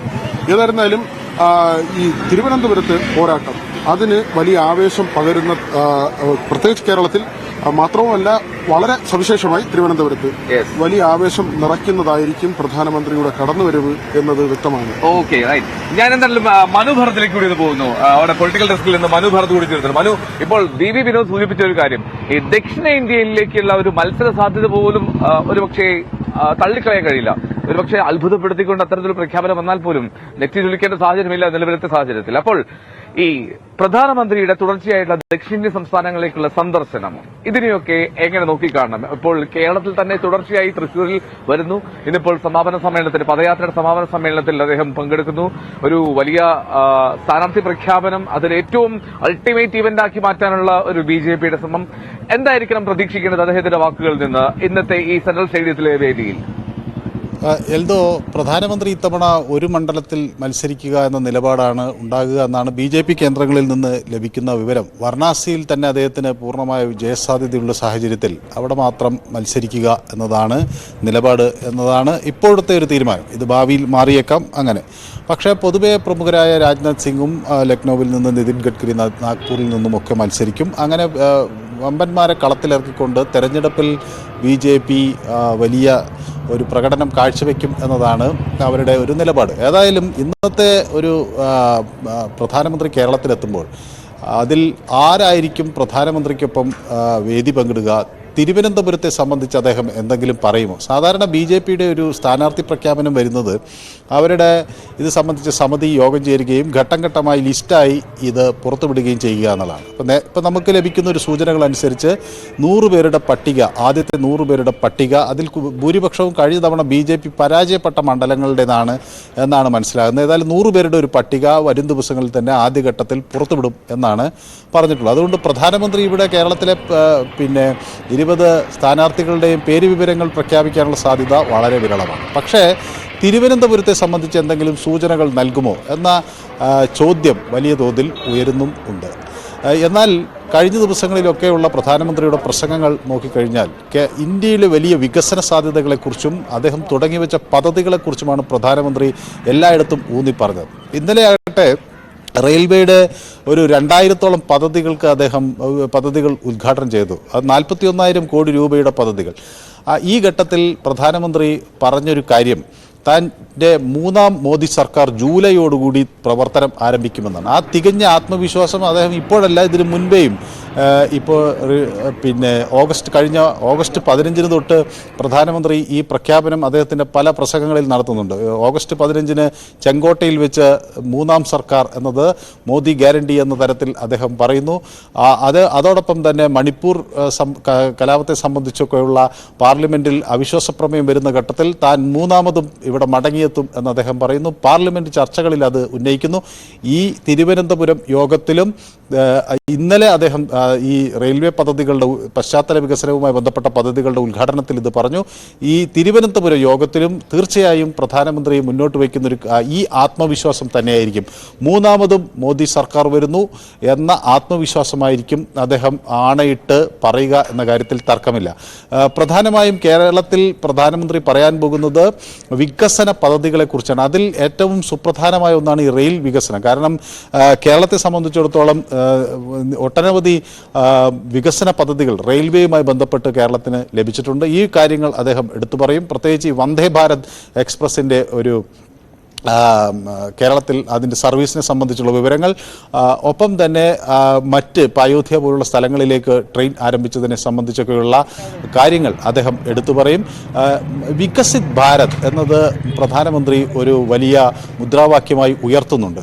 അപ്പോൾ 2047 ഇന്ത്യ ഒരു വികസിത രാജ്യമാകും എന്ന ഒരു സങ്കല്പമാണ് പ്രധാനമന്ത്രി മുന്നോട്ട് വയ്ക്കുന്നത്. അപ്പോൾ ഒരു 5 വർഷത്തേക്കോ 10 വർഷത്തേക്കോ അല്ല, 2047 ഇന്ത്യ ഒരു വികസിത രാജ്യമാകുന്ന സാഹചര്യത്തിലേക്കുള്ള ഒരു പ്രയാണത്തിലാണ് എന്ന കാര്യമാണ് അദ്ദേഹം പറയുന്നത്. അതിൻ്റെ വികസനം എന്നത് ഒരു പ്രധാന തെരഞ്ഞെടുപ്പ് അജണ്ടയായി ഉയർത്തുക എന്നതും BJPയുടെ ലക്ഷ്യമാണ്. അതുകൊണ്ട് തന്നെ ഈ ഘട്ടത്തിൽ അതിനെ സംബന്ധിച്ചൊക്കെയുള്ള ഒട്ടനവധി വിവരങ്ങളുണ്ടാവും. ഒപ്പം ഈ കേന്ദ്ര പദ്ധതികളെ സംബന്ധിച്ച് പ്രധാനമന്ത്രി പ്രതിപാദിക്കും എന്ന് ഉറപ്പാണ്. കേന്ദ്ര പദ്ധതികളുടെ ഗുണഭോക്താക്കൾ പലരും ഇന്നത്തെ യോഗത്തിൽ വരുന്നുണ്ട്. അതോടൊപ്പം തന്നെ മറ്റൊരു പ്രധാന കാര്യം ഈ BDJS BJP സഖ്യം ഏത് തരത്തിൽ നീങ്ങുന്നു എന്ന് ഒരുപക്ഷെ ഇന്നത്തെ യോഗത്തിൽ നമുക്ക് മനസ്സിലാകും. കഴിഞ്ഞ തെരഞ്ഞെടുപ്പിൽ ആലത്തൂരിലും വയനാട്ടിലും മാവേലിക്കരയിലും ഇടുക്കിയിലുമാണ് BDJS മത്സരിച്ചത്. തൃശ്ശൂർ അവർക്ക് ഒരു സീറ്റ് നൽകാം എന്ന് ആദ്യഘട്ടത്തിൽ പറഞ്ഞിരുന്നെങ്കിലും പിന്നീട് അവിടെ സുരേഷ് ഗോപി മത്സരിക്കുന്ന ഒരു സാഹചര്യമുണ്ടായി. അപ്പോൾ രാഹുൽ ഗാന്ധി വയനാട്ടിൽ മത്സരിക്കുമ്പോൾ BDJS സ്ഥാനാർത്ഥി എന്ന നിലയിൽ തുഷാർ വെള്ളാപ്പള്ളി വയനാട്ടിലേക്ക് അവിടെ സ്ഥാനാർത്ഥിയായി പോവുകയും ചെയ്തു. അപ്പോൾ ആ സാഹചര്യത്തിൽ നിന്ന് BDJS ഇത്തവണ കൂടുതൽ സീറ്റുകൾ ചോദിച്ചിട്ടുണ്ട്. കഴിഞ്ഞ തവണ മത്സരിച്ച സീറ്റുകൾ വിട്ടുകിട്ടണം എന്ന ആവശ്യം വെച്ചിട്ടുണ്ട്. ഒപ്പം തന്നെ ചാലക്കുടിയും തൃശ്ശൂരും കോട്ടയവും തങ്ങൾക്ക് വേണം എന്നൊരാവശ്യവും മുന്നോട്ടുണ്ട്. അപ്പോൾ ഇതിൽ സ്വാഭാവികമായും തൃശ്ശൂർ ഇല്ല എന്ന് വ്യക്തമായി കഴിഞ്ഞു. ആലത്തൂര് ഇത്തവണ BDJSന് കിട്ടാൻ സാധ്യതയില്ല. വയനാട്ടിൽ ഒരു കരുത്തനായ പോരാളി ഇറങ്ങണം എന്ന ആവശ്യം BDJSന് പുറത്തുനിന്ന് ഒരു സ്ഥാനാർത്ഥി ഇറങ്ങണമെന്ന ആവശ്യം BJPക്കകത്ത് വളരെ ശക്തമായുണ്ട്. അപ്പോൾ അത് ഒക്കെ BDJS BJP ബന്ധം എത്ര ഊഷ്മളമായി തുടരുന്നു എന്നൊരു ചോദ്യം ഇന്നത്തെ നമുക്ക് യോഗത്തിലെ വേദിയിൽ അത് നമുക്ക് കാണാൻ കഴിയും. BDJSന് ഇപ്പോൾ ഈ PC ജോർജും ഷോൺ ജോർജും വരുന്നതോടുകൂടി ജനപക്ഷം സെക്കുലർ പാർട്ടി BJPയിൽ ഇന്ന് ലയിക്കുമല്ലോ. സ്വാഭാവികമായും അവരെ എത്ര കണ്ട് പ്രാധാന്യത്തോടെ പരിഗണിക്കും, അങ്ങനെ ഘടകകക്ഷികളിൽ BJP എന്ത് നേട്ടം ഉണ്ടാക്കും, അല്ലെങ്കിൽ അവരുമായുള്ള ബന്ധം എങ്ങനെ വർദ്ധിപ്പിക്കും എന്നതിനെ സംബന്ധിച്ച് BDJSൽ BJPയും ചെറിയൊരു അതൃപ്തിയുണ്ട്. BDJSനോട് ആലോചിക്കാതെ ഉള്ള നീക്കമാണ് BJP തൃശ്ശൂരിൽ സ്ഥാനാർത്ഥി പ്രഖ്യാപനത്തിൽ ഉണ്ടായത് എന്ന ഒരു ആശങ്ക അവർ മുന്നോട്ട് വയ്ക്കുന്നു. അതേസമയം BDJS കാര്യമായി വോട്ടുകൾ കൊണ്ടുവരാൻ BDJSന് കഴിഞ്ഞിട്ടില്ല. തദ്ദേശ സ്ഥാപന തെരഞ്ഞെടുപ്പുകളിലൊന്നും BDJSന് സ്ഥാനാർത്ഥികൾ ഒരു പ്രകടനവും കാഴ്ചവെച്ചില്ല എന്നാണ് BJPയുടെ ഉള്ളിത്തട്ടിലുള്ള ഒരു വിലയിരുത്തൽ. അപ്പോൾ ഇനി ഫോക്കസ് BDJSൽ നിന്ന് ജനപക്ഷത്തിലേക്കാകുമോ, ജനപക്ഷത്തെ എങ്ങനെ പ്രധാനമന്ത്രി അഭിസംബോധന ചെയ്യും, ഈ കേരള PC ജോർജിനെ ഏത് തരത്തിൽ ഉൾക്കൊള്ളും, പത്തനംതിട്ടയിൽ അദ്ദേഹം സ്ഥാനാർത്ഥിയാകും എന്നൊക്കെയുള്ള ഒട്ടനവധി ചോദ്യങ്ങളുണ്ട്. ഇപ്പോൾ പത്തനംതിട്ടയിൽ ശ്രീധരൻപിള്ള വന്നേക്കുമെന്നൊക്കെ ഉള്ള വിവരങ്ങളും പുറത്തു വരുന്നുണ്ട്. ഏതായാലും എല്ലാവിധ സാധ്യതകളും ആരായുന്നു. നിരവധി സർപ്രൈസുകൾ ഉണ്ടാകുമെന്ന് BJP നേതാക്കൾ പലപ്പോഴും ഇടപെട്ട് നമ്മളോട് പറയുന്നുണ്ട്. ഞാനൊന്ന് ഇടപെടുകയാണ്. എന്താണെങ്കിലും ഈ പ്രധാനമന്ത്രിയുടെ സന്ദർശനത്തോടനുബന്ധിച്ച് രാവിലെ തന്നെ ഒരുപാട് പ്രവർത്തകരും ഈ വേദിയിലേക്ക് എത്തിക്കൊണ്ടിരിക്കുകയാണ്. ഞാൻ അവരോടൊക്കെ ഒന്ന് ചോദിക്കട്ടെ. നമസ്കാരം, ഗുഡ് മോർണിംഗ്. എന്താണ് പ്രധാനമന്ത്രിയുടെ വരവിൽ എന്താണ് പ്രതീക്ഷിക്കുന്നത് BJP പ്രവർത്തകര്? ഒരുപാട് കാര്യങ്ങൾ പ്രതീക്ഷിക്കുന്നുണ്ട്. കാരണം ഇലക്ഷനുമായി ബന്ധപ്പെട്ട ഒരു അവസാന ലാപ്പിലേക്ക് നമ്മൾ എത്തുകയാണ്. അതിന്റെ ഒരു ഫൈനൽ ഇവിടുത്തെ സ്ഥാനാർത്ഥിയുടെ ഒരു പ്രഖ്യാപനം ഇതൊക്കെ ഞങ്ങൾ പ്രതീക്ഷിക്കുന്നുണ്ട്. സ്ഥാനാർത്ഥി ആരാണെന്നുള്ളൊരു കണക്കുകൂട്ടൽ എന്താണ് പ്രവർത്തകർ എന്ന നിലയിൽ? ഒന്നും പ്രവചിക്കാൻ പറ്റാത്ത അവസ്ഥയാണ്. സസ്പെൻസ് അവർ നിലനിർത്തുന്നുണ്ട്. എല്ലാവർക്കും ഉണ്ട് ആ സസ്പെൻസ്. ഈ സസ്പെൻസ് നിലനിർത്തുന്നത് ഗുണം ചെയ്താണോ കേട്ടോ? തീർച്ചയായിട്ടും ഗുണം ചെയ്യുന്നതാണ്. പ്രധാനമന്ത്രി വന്നതിന് ശേഷം പോകുന്നതിന് മുമ്പായിട്ട് പ്രഖ്യാപനം ഉണ്ടാവും എന്നാണ് നമ്മുടെ വിശ്വാസം. ഏതാണ്ട് 50,000-ഓളം പേര് പങ്കെടുക്കുമെന്നാണ് പറയുന്നത് അല്ലെ? അപ്പോ ഇന്ന് ആ ഒരു പേര് ഇവിടെ പ്രഖ്യാപിക്കുമ്പോൾ തലസ്ഥാനത്തെ മത്സരാർത്ഥി ആരാണ്, സ്ഥാനാർത്ഥി ആരാണെന്ന് പ്രഖ്യാപിക്കുമ്പോൾ അത് വലിയ ആവേശത്തിൽ ജനങ്ങളെ ഇളക്കി മറിക്കും. തീർച്ചയായിട്ടും പ്രധാനമന്ത്രി അടുത്തും കൂടെ ആയതുകൊണ്ട് പ്രവർത്തകർക്ക് ഞങ്ങളുടെ ആവേശമാണ്. ഞാനൊരു കാര്യം ചോദിക്കട്ടെ, ഈ ദക്ഷിണേന്ത്യയിലേക്ക് കൂടുതൽ സന്ദർശനം പ്രധാനമന്ത്രി നടത്തുന്നുണ്ട്. പ്രത്യേകിച്ചും ഇപ്പോൾ തെരഞ്ഞെടുപ്പ് വരാനിരിക്കെ ദക്ഷിണേന്ത്യയിലേക്ക് കൂടുതൽ BJPയുടെ സീറ്റുകളുടെ എണ്ണം കൂട്ടുക എന്നുള്ള ഒരു ലക്ഷ്യമൊക്കെ. അപ്പൊ നിങ്ങളുടെ ഒരു പ്രതീക്ഷയ്ക്ക് എന്താണ്? ഈ ഇത്തവണ സൗത്ത് ഇന്ത്യയിൽ കൂടുതൽ സീറ്റ് BJPക്ക് ഉണ്ടാവും? കൂടുതൽ ടാർഗറ്റ് ചെയ്യുന്നത് സൗത്ത് ഇന്ത്യയിൽ തന്നെയാണ്. സീറ്റ് വരും. എന്തോ കേരളത്തിൽ നിന്നും തമിഴ്നാട്ടിൽ നിന്ന് എന്തായിരുന്നാലും ഇപ്രാവശ്യം താങ്കൾക്ക് സീറ്റ് വരും. തീർച്ചയായിട്ടും. അപ്പൊ കേരളത്തിൽ ഏറ്റവും പ്രധാനമായി നിങ്ങൾ കാണുന്നത് തൃശ്ശൂരാണോ തിരുവനന്തപുരമാണോ? രണ്ടും അല്ല, കുറഞ്ഞ ഒരു 5 സീറ്റെങ്കിലും ഞങ്ങൾ പ്രതീക്ഷിക്കുന്നുണ്ട്. തന്നെയാണ് വിശ്വാസം. ഇത് രണ്ടും കിട്ടുമെന്ന് ഉറപ്പിക്കുന്നു. ഈ ഒരുപാട് പേരുകൾ ആദ്യം മുതൽ കേൾക്കുന്നുണ്ട് തിരുവനന്തപുരത്ത്. ഇപ്പൊ ആദ്യം കേന്ദ്രമന്ത്രി നിർമ്മല സീതാരാമന്റെ പേര് പറയുന്നു. ഇപ്പോൾ ഏറ്റവും ഒടുവിൽ കേന്ദ്രമന്ത്രി രാജീവ് ചന്ദ്രശേഖർ പേര് പറയുന്നു. സ്ഥാനാർത്ഥി ആരും ആയിക്കോട്ടെ തിരുവനന്തപുരം പിടിക്കുമെന്നുള്ള ഒരു ഉറപ്പാണോ? ഉറപ്പ് തന്നെയാണ്. കാരണം ശശി തരൂർ എന്ന് പറഞ്ഞ ഒരു വലിയ മഹാനായ വ്യക്തിയോട് ഏറ്റുമുട്ടുമ്പോൾ അതിൻ്റെതായ ഒരു നല്ല സ്ഥാനാർത്ഥിയെ നമ്മുടെ കേന്ദ്രം ഞങ്ങൾക്ക് തരുമെന്നുള്ള ഉറച്ച വിശ്വാസത്തിലാണ് ഞങ്ങൾ. അത് തീർച്ചയായിട്ടും ഞങ്ങൾക്ക് അത് പിടിക്കാൻ കഴിയും.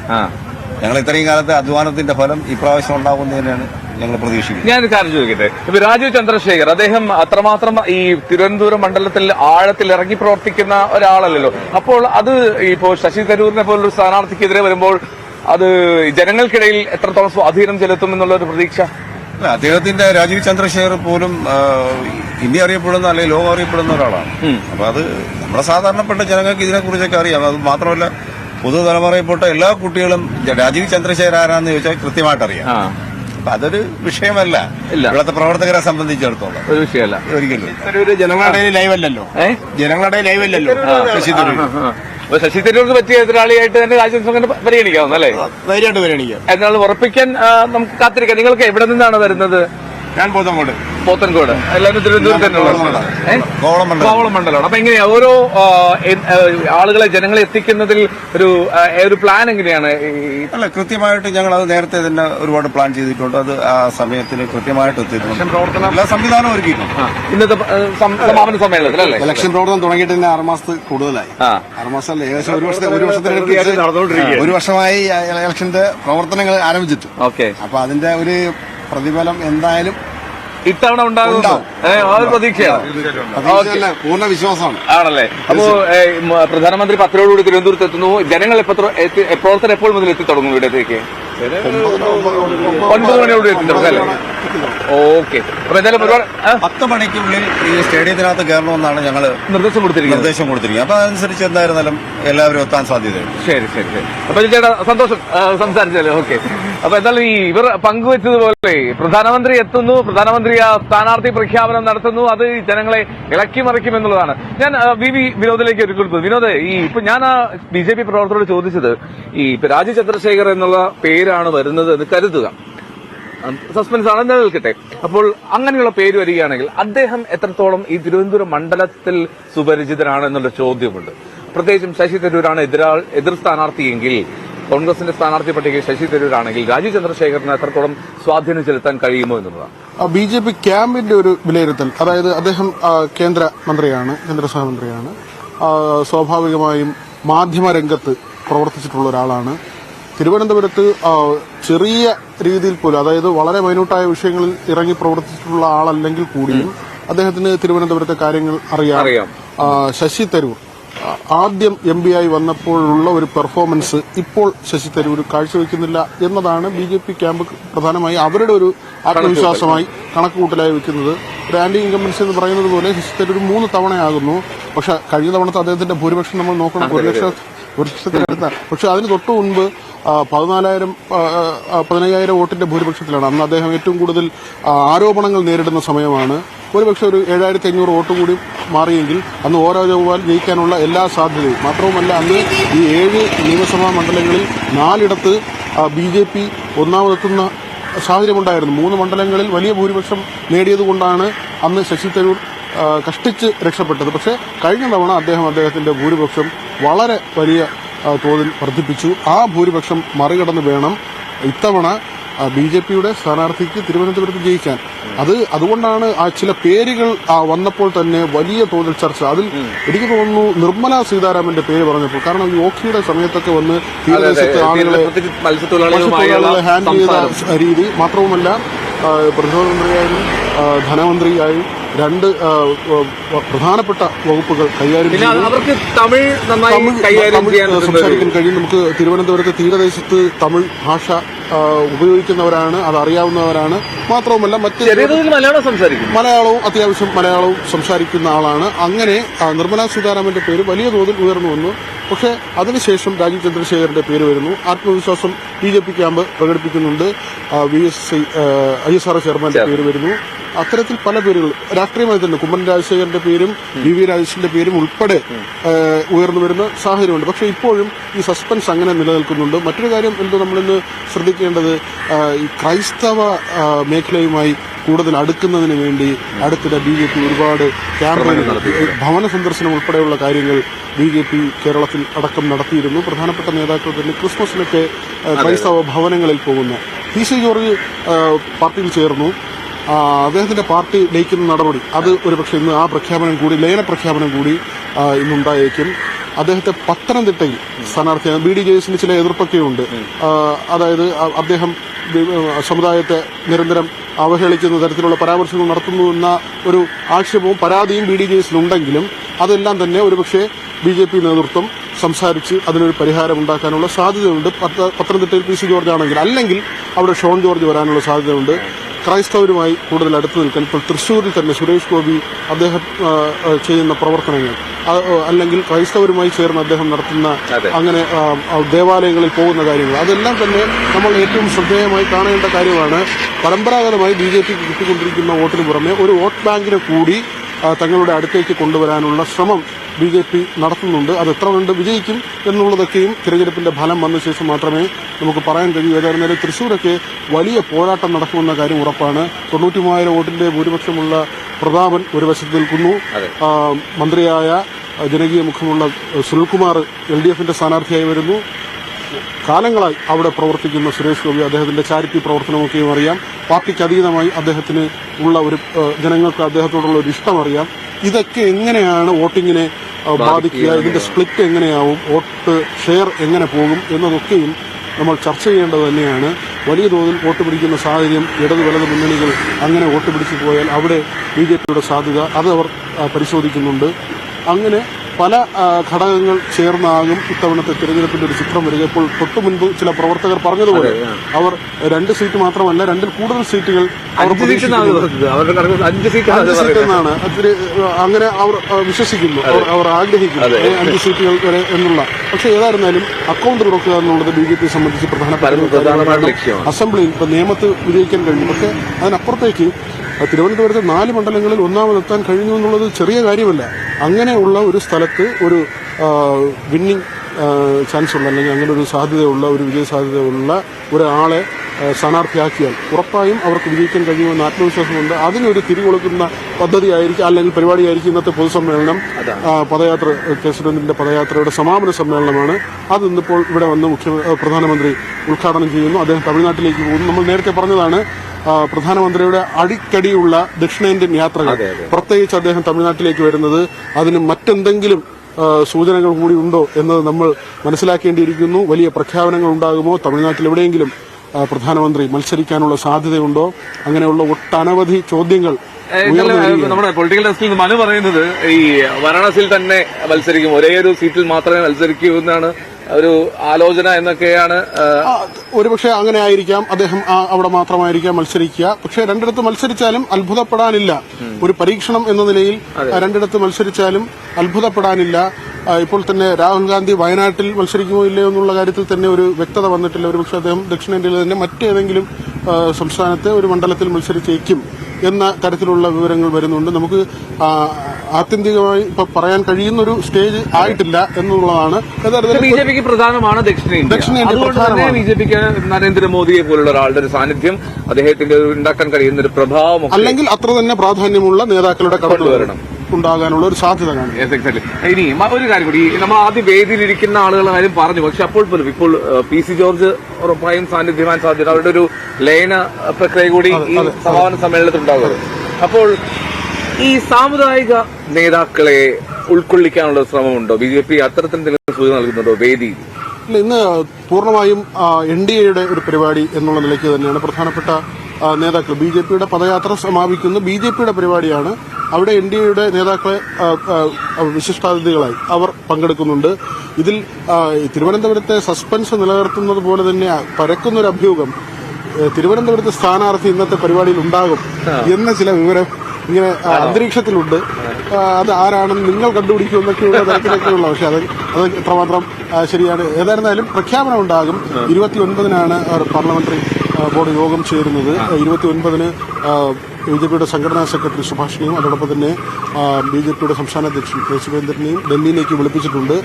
സംസ്ഥാനം കൊടുക്കുന്ന ഒരു പട്ടിക ഉണ്ടാകും. അതിനപ്പുറത്തേക്ക് RSSുമായി ആലോചനയുണ്ട്. കേന്ദ്രം തന്നെ നടത്തിയ 3 സർവേ, അത് അങ്ങനെയാണ് നമ്മൾ മനസ്സിലാക്കുന്നത്. കേന്ദ്രം ഇതിനകം തന്നെ 3 സർവേ നടത്തിയിട്ടുണ്ട്. ഇങ്ങനെ പല ഘടകങ്ങൾ ചേർത്ത് വെച്ചായിരിക്കും ഏറ്റവും ഒടുവിൽ ഒരു സ്ഥാനാർത്ഥി പ്രഖ്യാപനത്തിലേക്ക് പാർട്ടി പോവുക എന്നാണ് മനസ്സിലാക്കുന്നത്. ദേശീയ നേതൃത്വമായിരിക്കും അന്തിമമായി ഈ സ്ഥാനാർത്ഥികളുടെ പേര് വിവരം പുറത്തുവിടുന്നത്.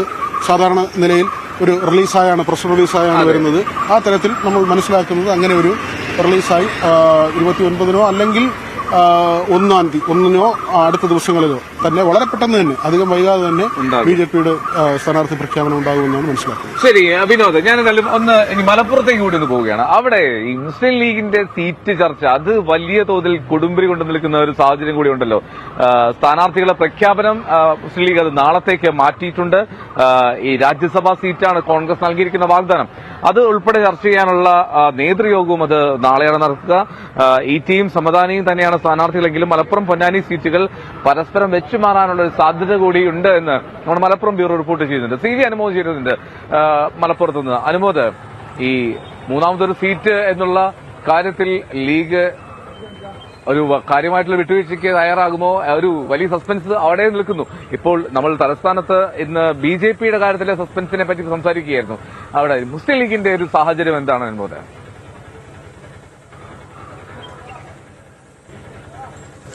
Eldho, good morning. നേരത്തെ കോൺഗ്രസുമായുള്ള ഉഭയകക്ഷി ചർച്ചകൾക്ക് ശേഷം ചൊവ്വാഴ്ച യോഗം ചേർന്ന് തീരുമാനം പ്രഖ്യാപിക്കുമെന്നായിരുന്നു ലീഗിന്റെ നേരത്തെ തീരുമാനം. പക്ഷേ സാദിഖ് അലി ശിഹാബ് തങ്ങൾ വിദേശത്ത് നിന്ന് എത്തിയത് കഴിഞ്ഞ ദിവസമാണ്. അദ്ദേഹത്തിനിന്ന് വലിയ തിരക്കുള്ള ദിവസമാണ് ചൊവ്വാഴ്ച.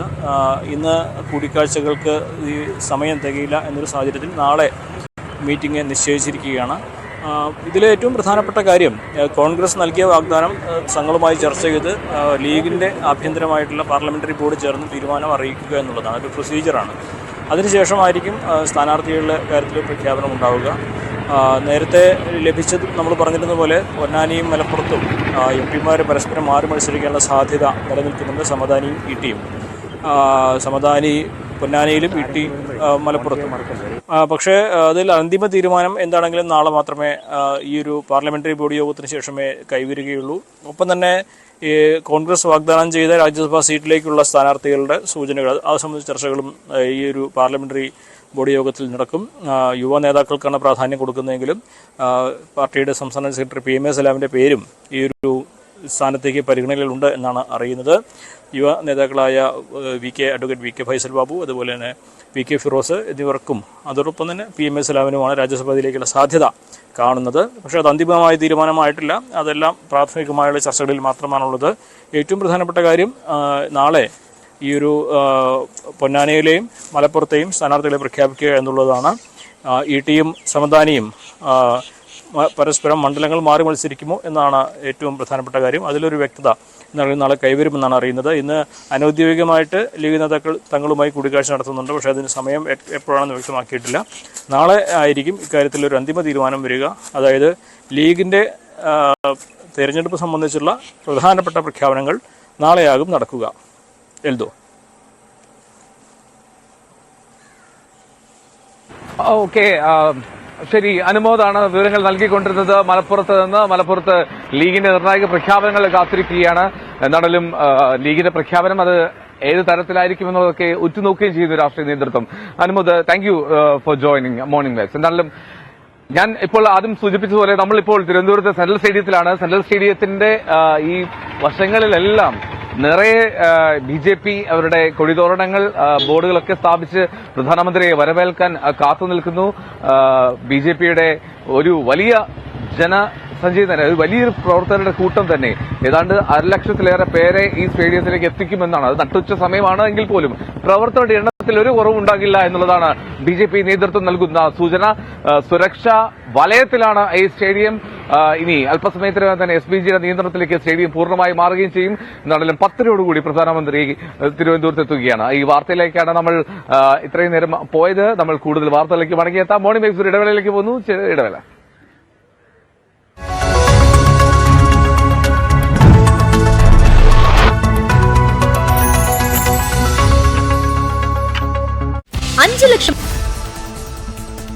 സംസ്ഥാനത്ത് BJPയുടെ തെരഞ്ഞെടുപ്പ് പ്രചാരണത്തിന്റെ കാഹളം മുഴക്കാൻ പ്രധാനമന്ത്രി ഇന്ന് തലസ്ഥാനത്ത്. രാവിലെ 9:30 തിരുവനന്തപുരം വിമാനത്താവളത്തിലെ ടെക്നിക്കൽ ഏരിയയിൽ പ്രത്യേക വിമാനത്തിൽ പ്രധാനമന്ത്രി നരേന്ദ്രമോദി എത്തും. തുടർന്ന് വിക്രം സാരാഭായ് സ്പേസ് സെന്ററിലെ പരിപാടിയിൽ പങ്കെടുക്കും. ഗഗൻയാൻ പദ്ധതി പ്രധാനമന്ത്രി പ്രഖ്യാപിച്ചേക്കും. BJP സംസ്ഥാന അധ്യക്ഷൻ K സുരേന്ദ്രൻ നയിക്കുന്ന സംസ്ഥാന പദയാത്രയുടെ സമാപന സമ്മേളനം തിരുവനന്തപുരം സെൻട്രൽ സ്റ്റേഡിയത്തിൽ 12 മണിയോടെ പ്രധാനമന്ത്രി ഉദ്ഘാടനം ചെയ്യും. ഇന്ത്യയുടെ അഭിമാന ദൌത്യമായ ഗഗൻയാൻ ദൌത്യത്തിൽ പങ്കെടുക്കുന്ന യാത്രികരുടെ പേര് വിവരങ്ങൾ പ്രധാനമന്ത്രി നരേന്ദ്രമോദി ഇന്ന് പ്രഖ്യാപിക്കും. ബഹിരാകാശ യാത്രികരിൽ ഒരാൾ മലയാളി. ബഹിരാകാശ യാത്രയ്ക്ക് മുന്നോടിയായി ഇന്ത്യയിൽ പരിശീലനം തുടരുന്ന 4 പേരിലാണ് ഒരു മലയാളിയും ഉൾപ്പെട്ടിരിക്കുന്നത്. KPCC അധ്യക്ഷനും പ്രതിപക്ഷ നേതാവും നയിക്കുന്ന കോൺഗ്രസ് ജനകീയ പ്രക്ഷോഭയാത്ര ഇന്ന് തിരുവനന്തപുരം ജില്ലയിൽ പ്രവേശിക്കും. സമരാഗ്നിയുടെ ഭാഗമായുള്ള പൊതുസമ്മേളനങ്ങൾ വൈകുന്നേരം 3:30 ആറ്റിങ്ങലിലും 5:30 നെടുമങ്ങാടും നടക്കും. 29-നാണ് പ്രക്ഷോഭയാത്രയുടെ സമാപനം. സമാപന സമ്മേളനം തെലങ്കാന മുഖ്യമന്ത്രി രേവന്ത് റെഡ്ഡി ഉദ്ഘാടനം ചെയ്യും. ലോക്സഭാ തെരഞ്ഞെടുപ്പിനുള്ള CPM സ്ഥാനാർത്ഥികളെ ഇന്ന് പ്രഖ്യാപിക്കും. പാർലമെന്റ് മണ്ഡലം കമ്മിറ്റികളുടെയും സംസ്ഥാന കമ്മിറ്റികളുടെയും കേന്ദ്ര കമ്മിറ്റിയുടെയും അംഗീകാരത്തിന് പിന്നാലെയാണ് സ്ഥാനാർത്ഥി പ്രഖ്യാപനം. CPM സ്ഥാനാർത്ഥി പട്ടികയിൽ മുൻനിര നേതാക്കൾ തന്നെ ഇടം പിടിക്കും. ഒരു പോളിറ്റ് ബ്യൂറോ അംഗം, 4 കേന്ദ്ര കമ്മിറ്റി അംഗങ്ങൾ, ഒരു മന്ത്രി, ഒരു രാജ്യസഭാ MP, 3 MLA മാർ, 3 ജില്ലാ സെക്രട്ടറിമാർ എന്നിവരാണ് പോരാട്ടത്തിനിറങ്ങുന്നത്. ലോക്സഭാ തെരഞ്ഞെടുപ്പിൽ ലീഗ് സ്ഥാനാർത്ഥികളുടെ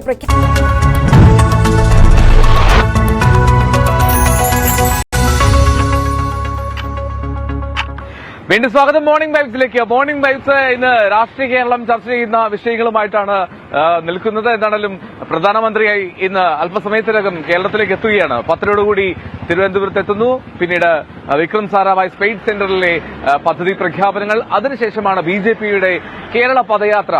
BJP സംസ്ഥാന അധ്യക്ഷൻ K. സുരേന്ദ്രൻ നയിക്കുന്ന കേരള പദയാത്രയുടെ സമാപന സമ്മേളനം അത് ഈ സെൻട്രൽ സ്റ്റേഡിയത്തിൽ നടക്കും. അവിടെ ഒരുപക്ഷെ ഇവിടുത്തെ സ്ഥാനാർത്ഥി പ്രഖ്യാപനം ഉൾപ്പെടെയുള്ള നിർണായകമായിട്ടുള്ള രാഷ്ട്രീയ നീക്കങ്ങൾക്ക് ഉള്ള സാധ്യത കണക്കാക്കുന്നു ഈ ദിനത്തിൽ. അതേസമയം CPMന്റെ സ്ഥാനാർത്ഥി പ്രഖ്യാപനവും ഇന്ന് നടക്കുന്നുണ്ട്. ഔദ്യോഗിക പ്രഖ്യാപനമാണ്. അത് മണ്ഡല കമ്മിറ്റികളുടെയും സംസ്ഥാന കമ്മിറ്റിയുടെയും കേന്ദ്ര കമ്മിറ്റിയുടെയും ഒക്കെ അംഗീകാരത്തിന് പിന്നാലെയാണ് ഈ സ്ഥാനാർത്ഥി പ്രഖ്യാപനം. CPM സ്ഥാനാർത്ഥി പട്ടികയിൽ അതിൽ മുൻനിര നേതാക്കൾ തന്നെ ഇടം പിടിക്കുമെന്നുള്ളതാണ്. ഒരു പോളിറ്റ് ബ്യൂറോ അംഗം, 4 കേന്ദ്ര കമ്മിറ്റി അംഗങ്ങൾ, ഒരു മന്ത്രി, ഒരു രാജ്യസഭാ MP, 3 MLA മാർ, 3 ജില്ലാ സെക്രട്ടറിമാർ എന്നിങ്ങനെ ഒരു ഏറ്റവും മികച്ച നിരയെ തന്നെ അണിനിരത്താനുള്ള ശ്രമത്തിലാണ് CPMഉം. അതിന്റെ ഒരു ഔദ്യോഗിക പ്രഖ്യാപനവും ഇന്ന് നടക്കും. അങ്ങനെ അതും ഇന്ന് നമ്മുടെ രാഷ്ട്രീയ കേരളത്തിൽ ചർച്ചയാകുന്നു. ഒരു ഔദ്യോഗിക പ്രഖ്യാപനമാണെന്ന് മാത്രം, നേരത്തെ തന്നെ പട്ടിക പുറത്തു വന്നിരുന്നു എന്നുള്ളത് പ്രേക്ഷകർക്ക് അറിയാവും ചെയ്യാമല്ലോ. നമ്മളിനി റിലയൻസ് ഇൻഡസ്ട്രീസ് ഡയറക്ടർ അനന്ത് അംബാനിയുടെ ഒരു അഭിമുഖത്തിലേക്കാണ് പോകുന്നത്. അദ്ദേഹത്തിന്റെ ഒരുപാട് ആശയങ്ങൾ ഈ മൃഗങ്ങളെ അല്ലെങ്കിൽ വനത്തോടുള്ള സ്നേഹമൊക്കെ പങ്കുവെക്കുകയായിരുന്നു Anant Ambani. Anant Ambani CNN News 18 managing editor Anand Narasimhan നൽകിയ അഭിമുഖത്തിലേക്ക് പോകുന്നു. ഇനി morning.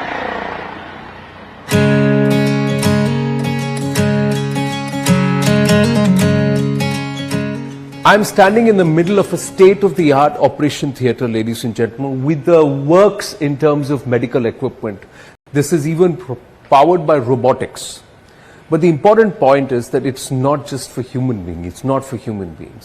It's for lives that we oftentimes don't value, but perhaps they are most important in our food chain. It's for the wild animals. And it's perhaps a one-of-a-kind rescue and rehabilitation center that I find myself in. And I'm so proud to be able to speak with a person who's at the heart of it all and who's championed it right from ground up, Mr. Anant Ambani. Anandji, namaste. How are you? Namaste. Namaste. Thank you very, very much. Let me first ask you, where are we? And can you take our viewers through this? And then we'll get into the genesis of where we are in Vantara. Currently, you are in our large animal operation theatre. This is our hospital. It's spread over 1.5 lakh square feet. You can see we have a gas anesthesia machine. We have state-of-the-art operation table, operation lights. We have a entire robotic endoscopic machine which we can also do robotic surgery with. We have ventilators. We have everything which is state of the art. I personally have not seen such a well equipped ICU. So I've visited more than, before I could build this, I visited more than 30 or 40 facilities all across the world, and I took inspiration from every one of them. And those were my inspiration to build this. True. Now, this is a smaller animal facility. These are primates and the felines, and those are the ones which are here. There's a huge elephant hospital that you've also built. That is the Radhikrishna Elephant Welfare Trust, and that was phenomenal to see. More than 100 elephants that we saw there. We have rescued actually more than 200 elephants from all across India. Now, that's not easy. Now, tell me, how did that happen? What's the genesis of this? So my mother has always been a great inspiration to me. My mother, when I was a young boy and we were going, I was I think 12 years old, we were traveling from Jaipur to Ranthambore. In the middle, on the road, we saw a young elephant with a mavat going on the road in the peak heat. And the elephant was walking a little weirdly. So I told my mom we want to rescue it. So that was the first elephant, and we had no idea how to take care of elephant. So we got the elephant, kept it, and then we said we'll build slowly, boon boon se sagar banta hai. Right. So we slowly, and today we have. That time we did not even know what to feed the elephant. We would do what the Mahavat says. Correct. We had no scientific knowledge. We built a scientific knowledge over a period of, I think, a decade and more. Today we have a highly professional team, more than 300, 400 professionals taking care of the elephants. How big is this entire facility, if I may ask you? So all our animal facilities put together spreads over more than 2,500 acres. 2,500 acres. That's a lot of space, and this is in Jamnagar. So Jamnagar is also where your refinery is. The core of your businesses is. I would say this is my father's and my grandfather's dream. They've worked very hard. We have the world's largest refinery. We have the world's largest new energy plant here. And they've built everything from scratch. My mother built the township where all our employees live. Right. She's created a city, and it was a barren desert. And thanks to my parents, this exists. And even I have seen Jamnagar since 1997. The villages around have prospered so much. It's something amazing. True. Now, in the heart of all of this enterprise, where Reliance core and perhaps its ancillary and affiliates overall influence more than 1.5 crore lives, correct me if my numbers is wrong, amidst all of that, you thought of saying, okay, let's go and help those who can't talk for themselves. So Anand, I basically, when I was a young child, I told you, my mother always would tell me to take care of the animals. So in your childhood also you would do this? I would do it in my childhood. And my father is one of the biggest wildlife buffs. For example, when we were young, I think till the age of 18, I've not gone to any other family holiday except Africa, Ranthambore, and the jungles of Kahana, the jungles of Bandhavgarh, Kaziranga. My father would only take us to jungle holidays. So I think they inspired me to do this. And to be honest, I thought of, so domestic animals are many people who are doing a lot of good work across the country. Correct. For wildlife, there are very few people. And, wildlife is getting endangered. Here, we have more than 50, 60 endangered species.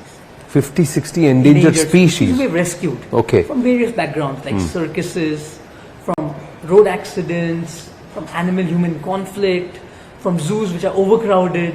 We've rescued animals from all across, from hunting lodges in South Africa and from other places. So, while we were rescuing them, I thought that we need a state-of-the-art hospital. We need a state-of-the-art facility. I don't want to keep them in cages. I want to keep them in their natural habitat. So we worked very hard. You saw today, I showed you. We have mimicked the natural habitat to the T, as to the best of my ability. And my team is more important than me.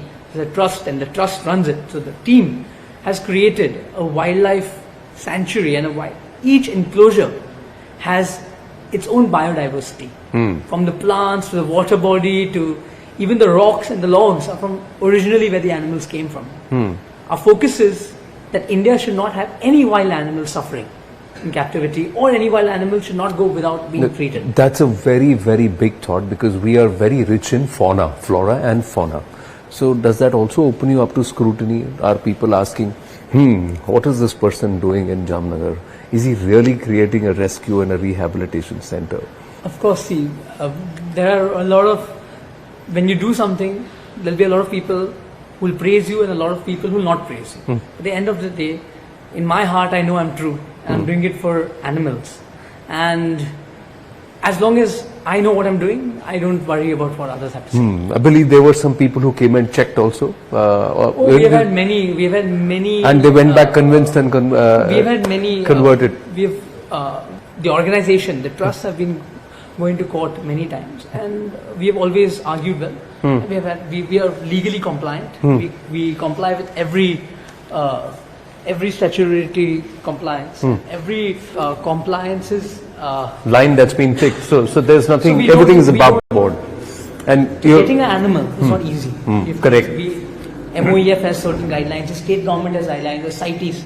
We are extremely regulated in terms of we follow every law to the T. So you will stand the test of legal scrutiny in terms of this endeavor because it's important. Because what you're doing is very significant. Yes. So let me ask you, you're also very dharmic. So is there a Sanatan connect to it all? Of course, so as you know that in our Sanatan, you will, every deity has an animal which is close to her or his heart. True. Every deity Has a Vahana or Vahana a, is an animal. Yeah. So, and in our Rig Veda, Krishna also says that all life is equal. Yeah. May it be a human, or may it be a bee, or may it be an ant, everything is equal. Yeah. Mamai Vamsho, he says. Yes. Jiva So Loke, here Jiva we take Bhuta care Sanatana. from frogs to mice to everything. So I have a whole, today you've seen as a wildlife rescue center. But what does it do for you? Why do you do it? I'm for me, I I'm do it- asking as a layman. Everybody has money. Some people have little, some people have lots of money. Everybody does different things with them. You need to have a cause, something that drives your My heart. cause to do this was that human welfare, there are a lot of people working. But animal welfare, there are few people working. I think I was the chosen one, and I was fortunate enough that God's blessings that I could do seva of animals. For me, in today's life, you can't see God, but I see God within every animal. They say that in our dharma, they say that in a cow there's 64 crore Yeah. devtas. But for me, not only in a cow, but I see in every animal a devta. So it's my giving back to society. Does it help you heal? Yes, of course. So I've healed a lot in my own way. I think it's all because of the animals. You've had your own. I've had my own battles with my health. So battles with health. But I've overcome that, and I think one of the biggest reasons is that of the blessings of these animals who we have rescued. And more than that, it also makes me feel that we're contributing back to society in some way. So what's your vision with this? Where are we going with this? Are you creating something that is going to be perennial? It's going So luckily I'm getting married now. to. Yes, you are. Congratulations And I think for that. I'm going to have one more person. Radhika is also extremely passionate about this. So I think both of us combined, and with my parents' blessings and my siblings, Akash and Isha's blessings, I think what you've seen now is only 8 to 10% of my vision. Oh, lovely. My vision is Fantastic. that at Vantara in Jamnagar, we would like to be the world's most advanced wildlife institute. And we would also like to conserve and breed critically endangered species so we can release them back in their habitat. Because a lot of species, even today as we speak, species are going extinct. Correct. And what you saw today is, so in Hindi there's a saying Chidiyaghar. It's not a chidiya, Sevalya hai. So we have created it as a Sevalya. And it's an area where we only rehabilitate, rescue, preserve, conserve and breed the endangered species. Breed the endangered species. So it's not a zoo, it's not for any entertainment. Yeah, I was coming to that. So you're saying it's a Pashu Sevalaya, not a Pashu Sangrahalaya. Yes, if it's I not may a quote Sangrahalaya, it's a Anand Ambani. Sevalaya. So that's what it is. So is there a plan to also, are you changing lives? Because feeding, say, 100 plus elephants, So we have a more than total- 50-60 no, we species have of more than animals? 200 elephants. 200 elephants. So We have- that's a lot of food. Yes. So lots We have of, more than lot of 150 produce. species. They have rescued till date more than 20,000, 25,000 So where do you wild procure animals. all of them? So are you helping we people farm, around? So we farm a lot of our stuff locally. So we have helped the local farmers. So we tell them organic manure from our gaushalas, from our elephant, the dung, we give it to the farmers. So they also have economy. We farm the feed. An elephant needs 200 kilos of fodder a day. Correct. So we have 200 elephants, so imagine the amount of food. So everything is made in India, grown in India, grown locally as much as possible. And sourced, okay. And also there's an economy of more than 10-12,000 people based on this whole rescue center. Fantastic. And are you training youngsters? Are you Yes. training So we've got talent which more can than- perhaps go and help our zoos? We've got across- more than 30 expats who are here in either teaching capacity, or they're professors, or they're scientists. We take young students. We have more than 150, 200 veterinary doctors who are young, just fresh graduates. We train them fully. Our aim is there are 150 zoos in the country. Our aim is that India should have the best zoos across the world. India should have the best rescue centers across the world. India should have one of the best state-of-the-art animal rescue like people who rescue animals, wildlife Experts, preservation yeah. in India. That's our aim, and this is going to be the premier station. But I would like to say that this is just 8-10%. I think boon se sagar banta hai. So I think everyone needs to put in effort. Final two questions. You're going to be championing the country's green energy also. Yes. That's a big thing on your shoulders. So how much time are you able to take out? So I have a philosophy. This is my passion project. So I give about 1 hour a day or 1.5 hours a day to Vantara, where we do animal rescue, animal safe. The rest of the time I'm devoted to my father, and I give about 14 hours a day to So 15 hours of work, of which 1 hour is 1.5 hour, no matter what, however difficult the day is, 1.5 hour. And weekends, for me, Jamnagar is my home. okay. So I try to base myself over here. So weekends, and whenever I get a holiday. So Radhika complains a lot, but Radhika now loves it. So in the middle she'll say, but now she wants to come to take care of the animals more than me. So Radhika is a great support. So she's also gotten involved into it. She's gotten involved. You've gotten involved. So let me ask you, do you have a personal favorite? You've rescued so many animals. So my mother and me and my father. My mother mostly rescued Gauri, our first elephant. And my mother, as you know, is my biggest inspiration. Correct. And I think Gauri is our favorite amongst the family. And my brother's son, Prithvi, his only vacation is Jamnagar. So whenever he gets up, my whole family's vacation point is Jamnagar. We don't go anywhere else.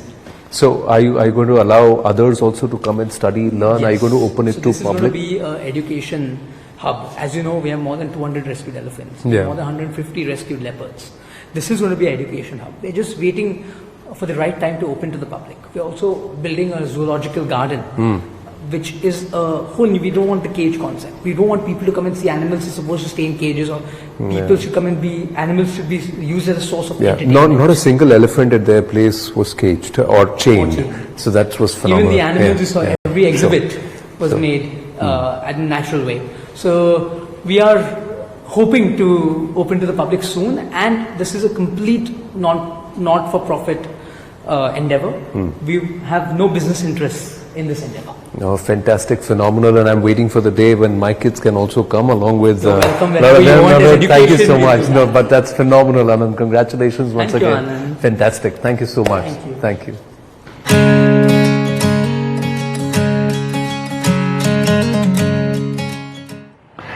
Reliance Industries director Anant അംബാനിയുടെ വാക്കുകളാണ് കേട്ടത്. എന്നാണെങ്കിലും അതൊരു വലിയ ബൃഹത് പദ്ധതിയായി ഗുജറാത്തിലെ ആ പദ്ധതി മാറുമെന്നുള്ള കാര്യത്തിൽ ആ സംശയം. എന്താണെങ്കിലും നമ്മൾ തിരുവനന്തപുരത്ത് തലസ്ഥാന നഗരത്തിലാണ്. തലസ്ഥാന നഗരം അത് തെരഞ്ഞെടുപ്പിന്റെ ചൂടിലേക്ക് പൂർണ്ണമായും മാറുന്ന ഒരു സാഹചര്യത്തിലേക്ക് എത്തുന്നു. ഇന്ന് പ്രധാനമന്ത്രി എത്തുകയാണ്. സെൻട്രൽ സ്റ്റേഡിയത്തിൽ ഒരു ബിജെപിയുടെ പ്രഖ്യാപനം ഉണ്ടാകും. LDF സ്ഥാനാർത്ഥി പ്രഖ്യാപനം ഇതിനോടകം നമുക്കറിയാം. പന്ന്യൻ രവീന്ദ്രന്റെ സ്ഥാനാർത്ഥി പ്രഖ്യാപനം ആയതുമാണ്. ശശി തരൂർ അങ്ങനെ സ്ഥാനാർത്ഥി ചിത്രം വ്യക്തമാവുകയാണ് തിരുവനന്തപുരത്ത്. നമ്മോടൊപ്പം ഇപ്പോൾ ശ്രീ പന്ന്യൻ രവീന്ദ്രൻ ചേരുന്നുണ്ട്. Good morning. Good morning. എന്തായി തിരുവനന്തപുരത്തെ തെരഞ്ഞെടുപ്പ് ചിത്രം? അല്ല, തെരഞ്ഞെടുപ്പ് ചിത്രമായില്ല. ഇപ്പം നമ്മുടെ പാർട്ടി ഇന്നലെ തീരുമാനിച്ച് ഞാനിവിടെ മത്സരിക്കണം. അപ്പൊ ഇപ്പൊ മത്സര രംഗത്ത് ഞാൻ ഇറങ്ങിയിരിക്കുകയാണ്. ഈ മത്സരം ഒരു കടുത്ത മത്സരമായിരിക്കും എനിക്കറിയാം. പക്ഷെ നമ്മളെ നാട്ടിന്റെ പൊതുവായ താല്പര്യത്തിന് വേണ്ടിയുള്ള ഒരു വലിയ പോരാട്ടമാണ്. ഇന്ത്യ ആഗ്രഹിക്കുന്ന ഒരു പോരാട്ടത്തിലാണ്. കേരളം പോലുള്ളൊരു സംസ്ഥാനം ഒരു ജനങ്ങൾക്ക് അനുകൂലമായ തീരുമാനമെടുത്തുകൊണ്ട് ജനങ്ങളെ കൂടി നിൽക്കുന്ന സംസ്കാരമാണ്. മാത്രമല്ല, നമ്മുടെ രാജ്യത്തിന്റെ പൊതുസ്ഥിതി ഇപ്പോൾ അപകടകരമായ സ്ഥിതിയിൽ നീങ്ങുമ്പോൾ ഇവിടെ മതനിരപേക്ഷത ഈ നാട്ടിൽ യാഥാർത്ഥ്യമായൊരു സംസ്ഥാനമാണിത്. ആ യാഥാർത്ഥ്യമായൊരു സംസ്ഥാനത്തിലെ ജനങ്ങൾ ഇപ്പം കാണുന്ന ഇന്ത്യയുടെ പല ഭാഗത്തും കാണുന്ന ഇതുപോലുള്ള അവസ്ഥകൾ അവരെ ദുഃഖിതരാക്കുന്നുണ്ട്. അതിന് കാരണക്കാരാണ് കേന്ദ്രം ഭരിക്കുന്ന ഭരണാധികാരികൾ. ആ ഭരണാധികാരികൾക്കെതിരായ പോരാട്ടത്തിലാണ് കേരളത്തിലെ ജനങ്ങൾ മാനസികമായി തയ്യാറെടുത്തിരിക്കുന്നത്. ആ പോരാട്ടത്തിന്റെ ഒരു ഭാഗമാണ് BJPക്കെതിരായ സമീപനം. രാജ്യത്തെ BJP അധികാരത്തിൽ നിലനിന്നുകൂടാ എന്ന് ജനങ്ങൾ ആഗ്രഹിക്കുക. അപ്പൊ അങ്ങനെയുള്ളൊരു രാജ്യത്ത് നിൽക്കുന്ന ആളുകളാണ് നമ്മൾ കേരളക്കാർ നമ്മൾ നിൽക്കുന്ന തിരുവനന്തപുരത്താണ്. നവോത്ഥാന പ്രസ്ഥാനത്തിന്റെ കാലടിപ്പാടുകൾ ഈ നാട്ടിന്റെ പ്രത്യേകതയാണ്. ഇവിടെയാണ് എല്ലാ സമരഭൂമിയും. ശ്രീനാരായണ ഗുരു, അയ്യങ്കാളി, ചട്ടമ്പി സ്വാമികൾ, വാഗ്ബടാനന്ദ സ്വാമികൾ, വക്കം അബ്ദുൽ ഖാദർ മൗലവി, പൊയ്കയിൽ യോഹന്നാൻ, നമ്മുടെ ഏറ്റവും മുമ്പിലുള്ള മഹാരഥന്മാരുടെ എല്ലാം നാട് ഇവിടെയാണ്. അവരെ പോരാട്ടത്തിന്റെ ഭൂമിയാണ്. ആ ഭൂമിയിൽ നമ്മൾ മനുഷ്യരായി ഒരുമിച്ച് ജീവിക്കുക. അങ്ങനെ ജീവിക്കുന്ന നാടാ കാണുന്ന അവിടെയുള്ള സംഭവങ്ങളെല്ലാം അത് നമ്മളെ മനസ്സിനെ വേദനിപ്പിക്കുന്നുണ്ട്. അതിലുള്ള പ്രതിഷേധം വേണം. ആ പ്രതിഷേധത്തിൽ നമ്മൾ കേരളം തീരുമാനിക്കുമ്പം ഇടതുപക്ഷ ജനാധിപത്യം വിജയിപ്പിക്കണമെന്ന് കേരളത്തിന്റെ മനസ്സ് പറയും. അങ്ങനെ വിജയിപ്പിക്കുമ്പം അതിൽ പ്രധാനമാണ് നമ്മുടെ ഈ മണ്ഡലത്തിലെ തെരഞ്ഞെടുപ്പ്. ഇവിടെ ആളുകൾ ചോദിക്കും, കോൺഗ്രസ് അല്ലേ ബദലായിട്ട് വരുന്ന ഒരു പ്രധാനപ്പെട്ട കക്ഷി കോൺഗ്രസ് തന്നെയാണ്. പക്ഷെ കോൺഗ്രസിനെ എങ്ങനെ ജനങ്ങൾ വിശ്വസിക്കും? ചാഞ്ചാട്ടക്കാരുടെ മനോഭാവമായി നിൽക്കുന്ന കോൺഗ്രസിനെ എങ്ങനെ ജനങ്ങൾ വിശ്വസിക്കും? അതുകൊണ്ട് കോൺഗ്രസിനെ ജനങ്ങൾ വിശ്വസിക്കില്ല എന്ന് നമുക്ക് എല്ലാവർക്കും അറിയാം. കാരണം പറഞ്ഞ കാര്യങ്ങൾ നടപ്പിൽ വരുത്താത്ത പാർട്ടിയാണ് കോൺഗ്രസ്. ഞാൻ ഉദാഹരണം നിങ്ങളോട് പറയാം. ഞങ്ങൾ പാർലമെന്റിലുള്ള ഇന്ത്യ മുന്നണിയുടെ ഭാഗമാണ്. അല്ല, അത് ശരിയാണ്, അത് നമ്മൾ ഉറപ്പൊക്കെ ശരിയാ. ഇവിടത്തെ കാര്യം ഞാൻ പറയാം. കേരളത്തിന്റെ ഭാഗമാണല്ലോ നമ്മളെല്ലാം. കേരളത്തിൽ നേരത്തെ 19 എംപിമാർ ഇവിടുന്ന് ഇടതുപക്ഷമുണ്ടായിരുന്നു. കോൺഗ്രസിന് എംപിമാരെ അന്നില്ലായിരുന്നു പാർലമെന്റിൽ. ആ 19 പേര് പാർലമെന്റിൽ ഉള്ളപ്പോഴാണ് നിർഭാഗ്യകരമായി റെയിൽവേയുടെ വിഭജനം നടന്നു. പാലക്കാടിന്റെ ഭാഗം കൊണ്ടുപോയി സേലം റെയിൽവേ ആക്കി. ആ സേലം ഡിവിഷൻ വന്നപ്പോൾ നമ്മൾ സമരം ചെയ്തു പാർലമെന്റിനകത്ത്. അന്ന് കോൺഗ്രസ് ആണ് ഇന്ത്യയുടെ പ്രധാനമന്ത്രി, സാക്ഷാൽ മൻമോഹൻ സിംഗ്. അന്ന് അവിടെ വെച്ച് രാഹുൽ ഗാന്ധിന്റെ അമ്മ സോണിയാഗാന്ധി അവരവിടെ വെച്ച് ഉണ്ടാക്കിയ ഒരു വാഗ്ദാനമുണ്ട്. എന്താണെന്നറിയോ? നിങ്ങൾക്ക് കേരളത്തിന് അതിന് പകരമായി കേരളത്തിന് പ്രധാനപ്പെട്ട ചില കാര്യങ്ങൾ ചെയ്യാം. എന്താ ചെയ്യാൻ വേണ്ടി പോകുന്നത്? ഒന്ന് കോച്ച് ഫാക്ടറി തരാം, ഒന്ന് വാഗൺ ഫാക്ടറി തരാം. എത്ര വർഷമായി? 2007 2007 കഴിഞ്ഞിട്ട് ഇപ്പൊ നമ്മൾ നിൽക്കുന്നത് എത്രയാ? 2024. ഇതുവരെ ആ തീരുമാനം നടപ്പിലാക്കിയോ? ഇല്ല. എന്താ കോൺഗ്രസ്സുകാരും ഉണ്ടാത്തത്? കേന്ദ്ര ഗവൺമെന്റിനെ കൊണ്ട് ചെയ്യിക്കേണ്ട കാര്യം ചെയ്യാത്ത ആളുകളാണ്. അതുകൊണ്ട് കോൺഗ്രസ് എന്ന് പറയുന്ന പാർട്ടി കേരളത്തിന് വേണ്ടി അവർ ഒരു കോൺട്രിബ്യൂഷനും ഇല്ലാത്തൊരു പാർട്ടിയാണെന്ന യാഥാർത്ഥ്യം ചൂണ്ടിക്കാണിക്കാൻ ഒരു ഉദാഹരണം പറഞ്ഞത് മാത്രമേ ഉള്ളൂ. ഞാൻ ഈ ഇന്നത്തെ ഒരു പ്രത്യേക സാഹചര്യം കൂടി, പ്രധാനമന്ത്രി എത്തുകയാണല്ലോ. ഈ BJPന്റെ ഒരു സമ്മേളനം ഇവിടെ സെൻട്രൽ സ്റ്റേറ്റിൽ നടക്കുകയാണ്. അപ്പോൾ ഒരു സ്ഥാനാർത്ഥി പ്രഖ്യാപനം പ്രതീക്ഷിക്കുകയും ചെയ്യുന്നുണ്ട്. ആ ഒരു സാഹചര്യം കൂടി ചോദിക്കുകയാണ്, ഈ BJP ആയിരിക്കുമോ കോൺഗ്രസ് ആയിരിക്കുമോ LDFന്റെ പ്രധാന എതിരാളി? കോൺഗ്രസ് തന്നെ, അതൊന്നും സംശയമില്ല. മണ്ഡലമായി BJP കാലാകാലങ്ങളിൽ പലപ്പോഴും മാറി BJP ചിലപ്പോൾ കയറി വന്നിട്ടുണ്ട്. BJP ഒരിക്കൽ 2,18,000 വോട്ട് കിട്ടിയിട്ടുണ്ട്. എന്നാൽ അടുത്ത തവണ ഞാൻ മത്സരിക്കുന്ന അവസരത്തിൽ BJP 36,000 വോട്ടാ. അതുകൊണ്ട് വോട്ടിന്റെ കാര്യത്തിൽ അതെയാ, വോട്ടിന്റെ കാര്യത്തില് അങ്ങനെ BJP അതാണ് സ്ഥിതി. അതുകൊണ്ട് ആ വോട്ട് സ്ഥായിയായ വോട്ടായിട്ട് BJPക്കാരെ കണക്കാക്കും വേണ്ട, അത് സ്ഥായിയല്ല എന്നുള്ള കാര്യം യാഥാർത്ഥ്യമാണ്. ഓക്കെ, ഇന്ന് പ്രധാനമന്ത്രി വരവൊക്കെ ഒരു തരത്തിലും ഈ മണ്ഡലത്തെ ഇളക്കി മറിക്കാനുള്ള സാധ്യത ഒന്നും കാണുന്നില്ല. അത് കുറച്ചൊക്കെ ഉണ്ടാക്കുമായിരിക്കും. ഒന്നാമത് കേന്ദ്രത്തിൽ നിന്ന് പ്രധാനമന്ത്രി വരികയല്ലേ. നമ്മുടെ നാട്ടില് പ്രധാനമന്ത്രി എന്ന് പറയുന്ന ഒരു ആകാംക്ഷ ഉണ്ടാവും ആളുകൾക്ക്. അതിനൊന്നും പ്രശ്നമില്ല, അതിനപ്പുറമൊന്നുമില്ല. കാരണം പ്രധാനമന്ത്രി വന്നാൽ നമ്മുടെ നാട്ടിൽ വന്ന് ചിരിച്ച് കാര്യം പറയുന്നല്ലാതെ പറയുന്ന കാര്യം ഒന്നും നടപ്പിലാക്കാൻ അദ്ദേഹം സന്നദ്ധനായിട്ടില്ല. ഇവിടെ പ്രളയം വന്നല്ലോ, എല്ലാ സഹായം ചെയ്യാന്ന് പറഞ്ഞല്ലോ. ഇവിടെ അരിതന്നതിന് പൈസയുമായിട്ട് പോയി. അതാണ് കേന്ദ്ര ഗവൺമെന്റ്. അതുകൊണ്ട് കേന്ദ്ര ഗവൺമെന്റ് എന്ത് ചെയ്യും? ഇവിടെ വന്നിട്ട് ഒരുപാട് വാഗ്ദാനം പറയായിരിക്കും. ആ വാഗ്ദാനമൊക്കെ ജനങ്ങൾ കേൾക്കും. ജനങ്ങൾക്കറിയാം ഒന്നും നടപ്പിലാകാത്ത വാഗ്ദാനങ്ങളാ, എല്ലാം പൊയ്വാക്കുകയാണെന്ന് മനസ്സിലാവും കേട്ടോ. ഓക്കെ, ഇനി ഒരു കാര്യം കൂടി, അതായത് ഈ മണ്ഡലം ചർച്ച ചെയ്യേണ്ട രാഷ്ട്രീയം എന്താണ്? നിലവിലത്തെ ഒരു വികസനം അത്ര പിന്നെ തീർച്ചയായിട്ടും കേരളത്തിന്റെ തലസ്ഥാനമാണ്. തലസ്ഥാനത്തെ വികസനം വളരെ പ്രധാനമാണ്. തലസ്ഥാനത്ത് നമ്മൾ വലിയ പോരാട്ടം നടത്തിയ ഒരു നാടാണ് ഈ നാട്. നമുക്കൊരു ഹൈക്കോടതി ബെഞ്ച്, ആ ബെഞ്ച് ഇതുവരെ സ്വത്വത്തിൽ മാത്രമാണ്. ഒരുപാട് സമരം നടത്തിയതാണ്. പാർലമെന്റിൽ വെച്ച് നമ്മൾ ഒരുപാട് തവണ പോരാടിയതാണ്. ഇവിടെ പോരാട്ടം നടത്തിയാണ്. ഇതുവരെ ഈ പറഞ്ഞ ആളുകൾ ആരും അധികാരത്തിൽ വന്നപ്പോ ചെയ്തില്ല എന്നുള്ള സത്യം ഇപ്പൊ നിൽക്കുകയാണ്.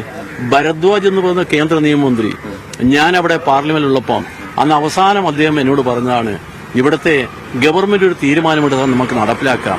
ഗവൺമെന്റ് ആ തീരുമാനം എടുക്കണ്ടേ? ആരാ ഗവൺമെന്റ് തീരുമാനം എടുക്കണ്ടേ? അന്നെല്ലാ പ്രമാണിമാരുണ്ടായിരുന്നു. അതുകൊണ്ട് നമ്മുടെ നാട്ടിന്റെ ദുഃഖം അവിടെ തന്നെ നിൽക്കുകയാണ്. അതിനുവേണ്ടിയുള്ള പോരാട്ടങ്ങൾ നമ്മുടെ നാട്ടിൽ നടക്കണം. അതിന് നമുക്ക് ആലോചിക്കാം എന്തൊക്കെ ചെയ്യാൻ പറ്റുമെന്ന്. നമുക്ക് തികഞ്ഞ ശുഭപ്രതീക്ഷയിലാണ് നിൽക്കുന്നത്. അത് രാഷ്ട്രീയമായ കാര്യങ്ങൾ കൊണ്ട് ആ ശുഭപ്രതീക്ഷ. ഒരുപാട് സന്തോഷം, വലിയൊരു ജയം തന്നെ ആശംസിക്കുന്നു.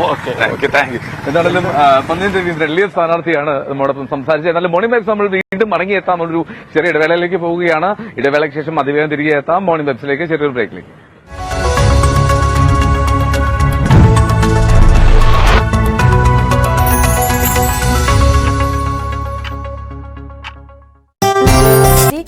നടത്താൻ നിശ്ചയിച്ച മുസ്ലിം ലീഗിന്റെ നേതൃയോഗവും മാറ്റിവെച്ചു. നേതൃസമിതി യോഗം നാളെ ചേരും. സ്ഥാനാർത്ഥി ചർച്ചയിൽ വ്യക്തത വരുത്താനാണ് യോഗം നീട്ടിയതെന്നാണ് വിവരം. അതേസമയം UDF-ഉമായുള്ള സീറ്റ് ചർച്ചയിലെ തീരുമാനങ്ങൾ കോൺഗ്രസ് നേതാക്കൾ ഇന്നറിയിക്കും.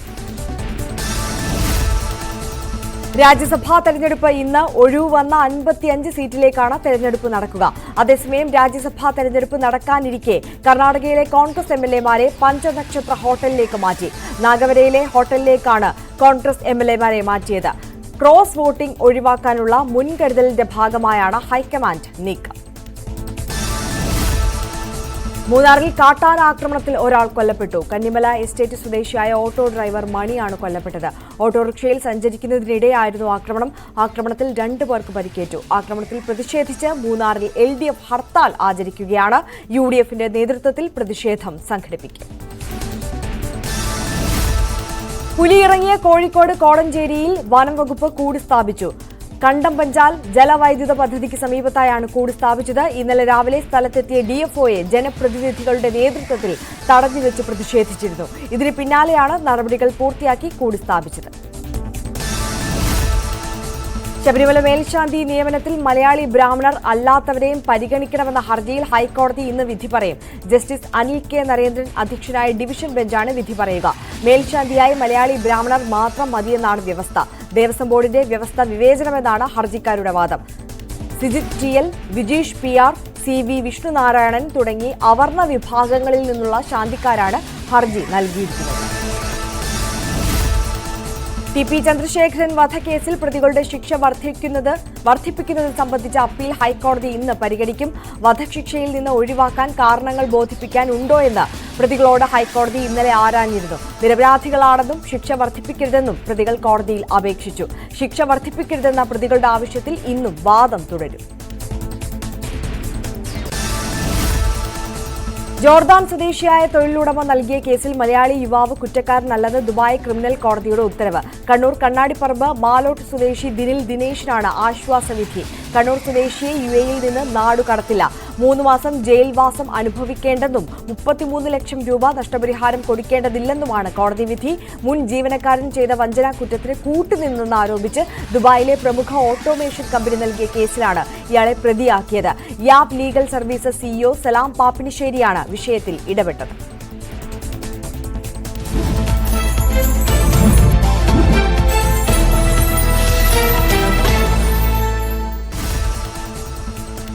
സംസ്ഥാനത്ത് BJP-യുടെ തെരഞ്ഞെടുപ്പ് പ്രചാരണത്തിന്റെ കാഹളം മുഴക്കാൻ പ്രധാനമന്ത്രി ഇന്ന് തലസ്ഥാനത്ത്. രാവിലെ 9:30 തിരുവനന്തപുരം വിമാനത്താവളത്തിലെ ടെക്നിക്കൽ ഏരിയയിൽ പ്രത്യേക വിമാനത്തിൽ പ്രധാനമന്ത്രി നരേന്ദ്രമോദി എത്തും. തുടർന്ന് വിക്രം സാരാഭായ് സ്പേസ് സെന്ററിലെ പരിപാടിയിൽ പങ്കെടുക്കും. ഗഗൻയാൻ പദ്ധതി പ്രധാനമന്ത്രി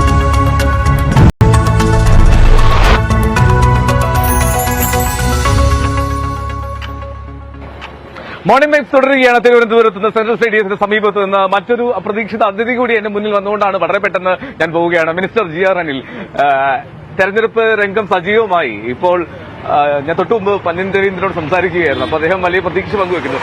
ഊർജിതമായി തുടങ്ങുകയാണോ രാവിലെ തന്നെ? വളരെ സജീവമായ പ്രവർത്തനങ്ങളിലേക്ക് ഇന്നലെ സ്ഥാനാർത്ഥിയെ പ്രഖ്യാപിച്ചതോടുകൂടി ഞങ്ങളെല്ലാം രംഗത്ത് വന്നു പറയും. തിരുവനന്തപുരം പാർലമെന്റ് മണ്ഡലത്തിൽ LDF-ഉം UDF-ഉമായിട്ടാണ് മത്സരം. കേരളത്തിന്റെ ഒരു പൊതുചിത്രം അതാണല്ലോ. ആ പൊതുചിത്രത്തിൽ UDF-ന്റെ പ്രവർത്തനങ്ങളെ സംബന്ധിച്ചും UDF സ്ഥാനാർത്ഥിയെ വന്നു കഴിയുമ്പോൾ അതുമായി ബന്ധപ്പെട്ട് ഉണ്ടാകുന്ന വാക്കുകൾക്ക് അനുസൃതമായിട്ടുള്ള പ്രവർത്തനങ്ങൾ കൂടുതൽ സജീവമാകാൻ കഴിയുന്ന ഒന്നാണ്. ഓക്കെ, അപ്പൊ ഈ പ്രധാനമന്ത്രിയുടെ വരവ്, അദ്ദേഹം ഒരു BJP-യുടെ സ്ഥാനാർത്ഥി പ്രഖ്യാപനം നടത്തുമെന്ന് പ്രതീക്ഷിക്കുന്നുവെന്ന് BJP പ്രവർത്തകർ, അത് BJP-ക്ക് ഒരു ഇനീഷ്യൽ പുള്ള് തരും എന്ന് പ്രതീക്ഷിക്കുന്നുണ്ട്. ഞങ്ങൾക്ക് അങ്ങനെ ധാരണയൊന്നും. കേരളത്തിന്റെ മതേതര മനസ്സ് ഇടതുപക്ഷത്തിന്റെ കൂടെയാണ്. ആ മതേതര മനസ്സിനെ മാറ്റാൻ പ്രൈം മിനിസ്റ്റർ അല്ല ആര് വന്നാലും കഴിയില്ല എന്ന് കേരള ചരിത്രം തന്നെ തെളിയുന്നുണ്ട്. ഏറ്റവും അവസാനം തിരുവനന്തപുരം നഗരത്തിൽ BJP-യുടെ സിറ്റിംഗ് സീറ്റ്, BJP-യുടെ കൌൺസിലർ വിജയിച്ച് 20 വർഷം കൊണ്ട് തുടർച്ചയായി വിജയിക്കുന്ന സീറ്റാണ് ഞങ്ങൾ പിടിച്ചെടുത്തത്. അത് കാണിക്കുന്ന ജനമനസ്സിന്റെ ഒരു വികാരം എന്താണെന്ന് വായിച്ചറിയാൻ കഴിയുന്ന ഒന്നാണ്. അതുകൊണ്ട് ഞങ്ങൾക്ക് ഒരു ആശങ്കയില്ല, പന്ന്യൻ രവീന്ദ്രൻ തിരുവനന്തപുരത്തിന്റെ MP ആയി മാറും. ഈ തിരുവനന്തപുരം ഏറ്റവും കൂടുതൽ ചർച്ച ചെയ്യുന്നതായിരിക്കും. നിലവിലുള്ള MP-ക്കെതിരായിട്ടുള്ള ഒരു ആന്റി ഇൻകംബൻസി ഫാക്ടർ ഉണ്ടെന്ന് കരുതുന്നുണ്ടോ? തിരുവനന്തപുരത്ത് 15 വർഷമായിട്ട് MP ഇല്ലല്ലോ. ജനങ്ങളുടെ ഏത് പൊതുവിഷയത്തിലാണ് അദ്ദേഹത്തിന്റെ സാന്നിധ്യം? ജനങ്ങളുടെ ഏത് സുഖദുഃഖങ്ങളിലാണ് അദ്ദേഹത്തിന്റെ സാന്നിധ്യം. ജനപ്രതിനിധിയാണ് പാർലമെന്റ് മെമ്പർ, ലോകസഭയിലേക്ക് തിരഞ്ഞെടുക്കുന്ന ആൾ, രാജ്യസഭയിലേക്ക് തിരഞ്ഞെടുക്കുന്ന ആളിനല്ല ഞാൻ പറഞ്ഞു. ആ നിലയിൽ നമ്മുടെ നാട്ടിലെ ജനങ്ങളുടെ ജനകീയ പ്രശ്നങ്ങൾ, സുഖദുഃഖങ്ങൾ, നാട് അനുഭവിച്ച പ്രയാസകരമായ സാഹചര്യങ്ങൾ അവിടെ ഒന്നും കാണാത്തത് കേരളത്തിലെ ജനങ്ങൾക്ക് നന്നായിട്ട് അറിയാം. അതുകൊണ്ട് ഇവിടെ എംപിയുടെ ഒരു സാന്നിധ്യം ഉണ്ടാകണം, ജനങ്ങളോടൊപ്പം നിൽക്കുന്ന എംപി ഉണ്ടാകണമെന്നാണ് ജനങ്ങൾ ആഗ്രഹിക്കുന്നത്. ഓക്കെ, പക്ഷേ ഇനി ഒരു വശം കൂടി, ഒരു ത്രികോണ മത്സരത്തിനുള്ള സാധ്യത BJP കരുതുന്നത് അവരൊരു A+ മണ്ഡലമായി ഇതിനെ കണക്കാക്കുന്നു എന്നുള്ളതാണ്. അതിൽ ഏറ്റവും മുതിർന്ന നേതാക്കളെ കൊണ്ടുവരാൻ ശ്രമിക്കുന്നു എന്നൊക്കെ റിപ്പോർട്ടുകളുണ്ട്. ആദ്യം നിർമ്മല സീതാരാമന്റെ പേര് വന്നിരുന്നു, ഇപ്പോൾ രാജീവ് ചന്ദ്രശേഖറിന്റെ പേര് വരുന്നു. അങ്ങനെ എന്തായാലും പ്രഖ്യാപനം വന്നിട്ടില്ല എങ്കിൽ പോലും ഞാൻ ചോദിക്കുന്നത് വേറൊന്നുമല്ല, ഒരു ത്രികോണ സാധ്യത കണക്കാക്കുന്നുണ്ടോ LDF? ത്രികോണ മത്സരം ഉണ്ടായാൽ നമുക്ക് കുറച്ചുകൂടെ ഈസിയായി മാറും.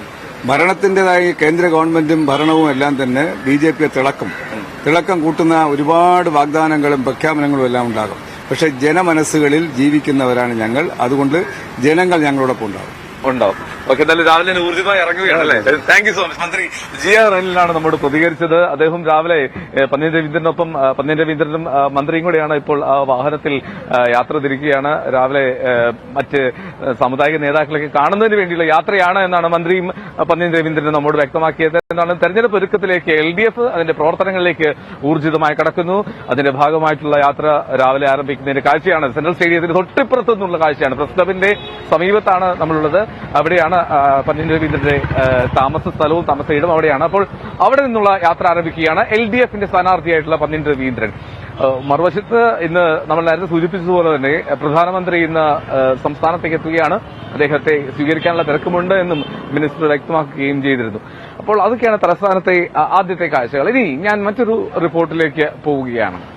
അത് നമ്മൾ ഒരു ആരോഗ്യകരമായിട്ടൊരു കാര്യത്തിന്റെ സംസാരമാണ്. വേറെ ഒന്നല്ല, നമ്മൾ ഇപ്പോൾ ഒരു ചെറിയൊരു തലവേദന വന്നാൽ, ഒരു പനി വന്നാൽ, ഒരു തലവേദന വന്നാൽ, ശരീരവേദന വന്നാൽ അപ്പോൾ ആദ്യം ആശ്രയിക്കുക എന്താണ്? പാരസെറ്റമോൾ കഴിക്കാന്ന് പറയും. പാരസെറ്റമോൾ എടുത്ത് കഴിക്കുന്ന മലയാളികളുടെ ശീലമുണ്ടല്ലോ, ആ ശീലം നല്ലതാണോ? നമുക്ക് നോക്കാം എന്താണ് പഠനങ്ങൾ പറയുന്നതെന്ന്. പാരസെറ്റമോളിന്റെ ദോഷങ്ങൾ എന്തൊക്കെയാണ്? പനിക്കും തലവേദനയ്ക്കും പല്ലുവേദനയ്ക്കും ഡോക്ടറെ പോലും കാണും മുമ്പ് പാരാസെറ്റമോൾ വാങ്ങി കഴിക്കുന്നവരാണ് നമ്മളിൽ ഭൂരിഭാഗവും. എന്നാൽ അമിതമായി പാരാസെറ്റമോൾ കഴിക്കുന്നവരിൽ അമിത രക്തസമ്മർദ്ദം ഉൾപ്പെടെയുള്ള ആരോഗ്യ പ്രശ്നങ്ങൾ ഉണ്ടാകുമെന്ന് പഠനങ്ങൾ വ്യക്തമാക്കുന്നു. പാരാസെറ്റമോൾ ഒരു വേദന സംഹാരിയാണ്. വളരെ പെട്ടെന്ന് വേദനകളിൽ നിന്നും ആശ്വാസം നൽകുന്നതിനൊപ്പം മികച്ച ഫലപ്രാപ്തിയും തരുന്നുവെന്നത് കഴിഞ്ഞ 50 വർഷത്തോളമായി തെളിയിക്കപ്പെട്ടതാണ്. അധികമായാൽ അമൃതം വിഷം എന്ന് പറയുന്നത് പോലെ അമിതമായി നമ്മുടെ ശരീരത്തിൽ എന്തെത്തിയാലും അത് നമ്മുടെ ആരോഗ്യത്തെ തകർത്ത് കളയും. തുടർച്ചയായി പാരാസെറ്റമോൾ കഴിക്കുന്നവരിൽ ഗുരുതരമായ ആരോഗ്യ പ്രശ്നങ്ങൾ ഉണ്ടാകുമെന്ന് വിദഗ്ധർ ചൂണ്ടിക്കാട്ടുന്നു. യൂണിവേഴ്സിറ്റി ഓഫ് എഡിൻബർഗിലെ ഗവേഷകർ എലികളിൽ പാരാസെറ്റമോൾ ഉണ്ടാക്കുന്ന പരിണിത ഫലങ്ങൾ നിരീക്ഷിക്കുകയും അത് കരളിന് കേടുപാടുകൾ സംഭവിക്കാൻ കാരണമാകുമെന്ന നിഗമനത്തിലും എത്തിച്ചേർന്നിട്ടുണ്ട്. സയന്റിഫിക് റിപ്പോർട്ട് എന്ന ജേർണലിലാണ് അവരുടെ കണ്ടെത്തൽ പ്രസിദ്ധീകരിച്ചിരിക്കുന്നത്. ചില സാഹചര്യങ്ങളിൽ കരളിന് സമീപമുള്ള അവയവങ്ങളുടെ കോശങ്ങളെ ബാധിക്കുന്നതിലൂടെ പാരാസെറ്റമോൾ കരളിനെ നശിപ്പിക്കുമെന്ന് റിപ്പോർട്ടിൽ വ്യക്തമാക്കുന്നു. സമീപ കോശങ്ങൾ നശിപ്പിക്കപ്പെടുന്നതിലൂടെ കരളിന്റെ കോശങ്ങളുടെ ഘടനയ്ക്ക് കേടുപാടുകൾ സംഭവിക്കുകയും ശരിയായി പ്രവർത്തിക്കാൻ കഴിയാതെ വരികയും നശിക്കുകയും ചെയ്യുമെന്ന് റിപ്പോർട്ടിൽ പറയുന്നു. കടുത്ത വേദന അനുഭവിക്കുന്ന രോഗിക്ക് ഒരു ദിവസം 4 ഗ്രാം പാരാസെറ്റമോളാണ് അനുവദനീയമായ ഡോസ്. പാരാസെറ്റമോൾ മൂലം കരൾ നശിപ്പിക്കപ്പെടുന്നത് ക്യാൻസർ, സിറോസിസ്, ഹെപ്പറ്റൈറ്റിസ് തുടങ്ങിയ രോഗങ്ങളിലേക്ക് നയിക്കുമെന്ന് വ്യക്തമാക്കിയ ആദ്യ പഠനമാണിത്. സ്കോട്ടിഷ് നാഷണൽ ബ്ലഡ് ട്രാൻസ്ഫ്യൂഷൻ സർവീസിൽ നിന്നും എഡിൻബർഗ്, ഓക്സോ തുടങ്ങിയ സർവകലാശാലകളിൽ നിന്നുള്ള ഗവേഷകരും ഈ പഠനത്തിൽ പങ്കെടുത്തിട്ടുണ്ട്. 1960കളിലാണ് പാരാസെറ്റമോളിന് കൂടുതൽ ജനപ്രീതി ലഭിച്ചതെന്ന് ഗാർഡിയന്റെ റിപ്പോർട്ടിൽ പറയുന്നു. ആസ്പിരിനും മറ്റ് സ്റ്റിറോയിഡ് ഇതര ആന്റി ഇൻഫ്ലമേറ്ററി മരുന്നുകളായ ഐബുപ്രോഫൻ പോലുള്ളവ വയറിനുള്ളിൽ രക്തസ്രാവം, അൾസർ, മറ്റു ഗുരുതരമായ പാർശ്വഫലങ്ങൾ എന്നിവയുണ്ടാക്കുന്നതായി ശ്രദ്ധയിൽപ്പെട്ടതിനെ തുടർന്നാണ് ആളുകൾ പാരാസെറ്റമോളിനെ കൂടുതലായി ആശ്രയിക്കാൻ തുടങ്ങിയത്. ഓസ്റ്റിയോപോറോസിസ് ബാധിച്ചവർക്ക് പാരാസെറ്റമോൾ നൽകരുതെന്ന് UK-യിലെ നാഷണൽ ഹെൽത്ത് സർവീസ് നിർദ്ദേശിക്കുന്ന ചികിത്സാ രീതിയാണ് പാരാസെറ്റമോൾ എങ്കിലും കടുത്ത വേദന, ക്യാൻസർ, ശസ്ത്രക്രിയാനന്തര കാലഘട്ടം, ആർത്തവം, കുട്ടികളിലെ വേദന, സന്ധിവാതം, മുട്ടിനുണ്ടാകുന്ന തേയ്മാനം എന്നിവയ്ക്ക് ഈ മരുന്ന് ഫലപ്രദമല്ലെന്ന് തെളിവുകൾ വ്യക്തമാക്കുന്നു. ഗർഭകാലത്ത് അമ്മ പാരാസെറ്റമോൾ കഴിക്കുന്നത് കുഞ്ഞിനെ പ്രതികൂലമായി ബാധിക്കുമെന്ന് ബ്രിസോൾ സർവകലാശാലയിലെ ഗവേഷകർ 2019 നടത്തിയ പഠനത്തിൽ വ്യക്തമാക്കുന്നു. ഹൈപ്പർ ആക്ടിവിറ്റി പോലെയുള്ള പെരുമാറ്റ വൈകല്യങ്ങൾ കുഞ്ഞുങ്ങൾക്കുണ്ടാവാനുള്ള സാധ്യത കൂടുതലാണെന്നും പഠനത്തിൽ പറയുന്നു. 2022 യൂണിവേഴ്സിറ്റി ഓഫ് എഡിൻബർഗിലെ ഗവേഷകർ നടത്തിയ പഠനത്തിൽ പാരാസെറ്റമോളും ഉയർന്ന രക്തസമ്മർദ്ദവും തമ്മിലുള്ള ബന്ധം കണ്ടെത്തിയിരുന്നു. ഗർഭിണിയായിരിക്കെ 6 മുതൽ 9 മാസം വരെയുള്ള കാലയളവിൽ അമ്മ പാരാസെറ്റമോൾ കഴിച്ചാൽ അവരുടെ കുഞ്ഞുങ്ങളിൽ സംസാര വൈകല്യത്തിന് സാധ്യതയുണ്ടെന്ന് പീഡിയാട്രിക് റിസർച്ച് എന്ന ജേണലിൽ പ്രസിദ്ധീകരിച്ച ഒരു പഠനത്തിൽ വ്യക്തമാക്കുന്നു. ഗുളികകൾ, ക്യാപ്സ്യൂളുകൾ, സിറപ്പ്, പൗഡർ, സപ്പോസിറ്ററി എന്നീ രൂപങ്ങളിൽ ഇന്ന് പാരാസെറ്റമോൾ ലഭ്യമാണ്. 24 മണിക്കൂറിനുള്ളിൽ 4 ഗ്രാം പാരാസെറ്റമോൾ ആണ് പരമാവധി അനുവദിച്ചിരിക്കുന്ന അളവ്. 5 ഗ്രാം കഴിക്കുന്നത് കരളിന് പ്രശ്നമുണ്ടാക്കും. ഇതേസമയം അബദ്ധത്തിൽ ഒന്നിലധികം ഗുളിക കഴിക്കുന്നത് മൂലം ഗുരുതരമായ ആരോഗ്യ പ്രശ്നങ്ങളിലേക്കാണ് നയിക്കുക. മുതിർന്നവർക്ക് 500 മില്ലിഗ്രാം ഗുളികകൾ 24 മണിക്കൂറിനുള്ളിൽ 4 തവണ കഴിക്കാം. ഒരു തവണ കഴിച്ചാൽ 4 മണിക്കൂർ കഴിഞ്ഞതിന് ശേഷം മാത്രമേ അടുത്ത തവണ ഗുളിക കഴിക്കാൻ പാടുള്ളൂ. 50 കിലോഗ്രാമിന് താഴെ ശരീരഭാരമുള്ള പ്രായപൂർത്തിയായ ആളാണെങ്കിൽ മരുന്ന് കഴിക്കുന്നതിന് മുമ്പ് നിശ്ചയമായും ഡോക്ടറെ സമീപിക്കണം.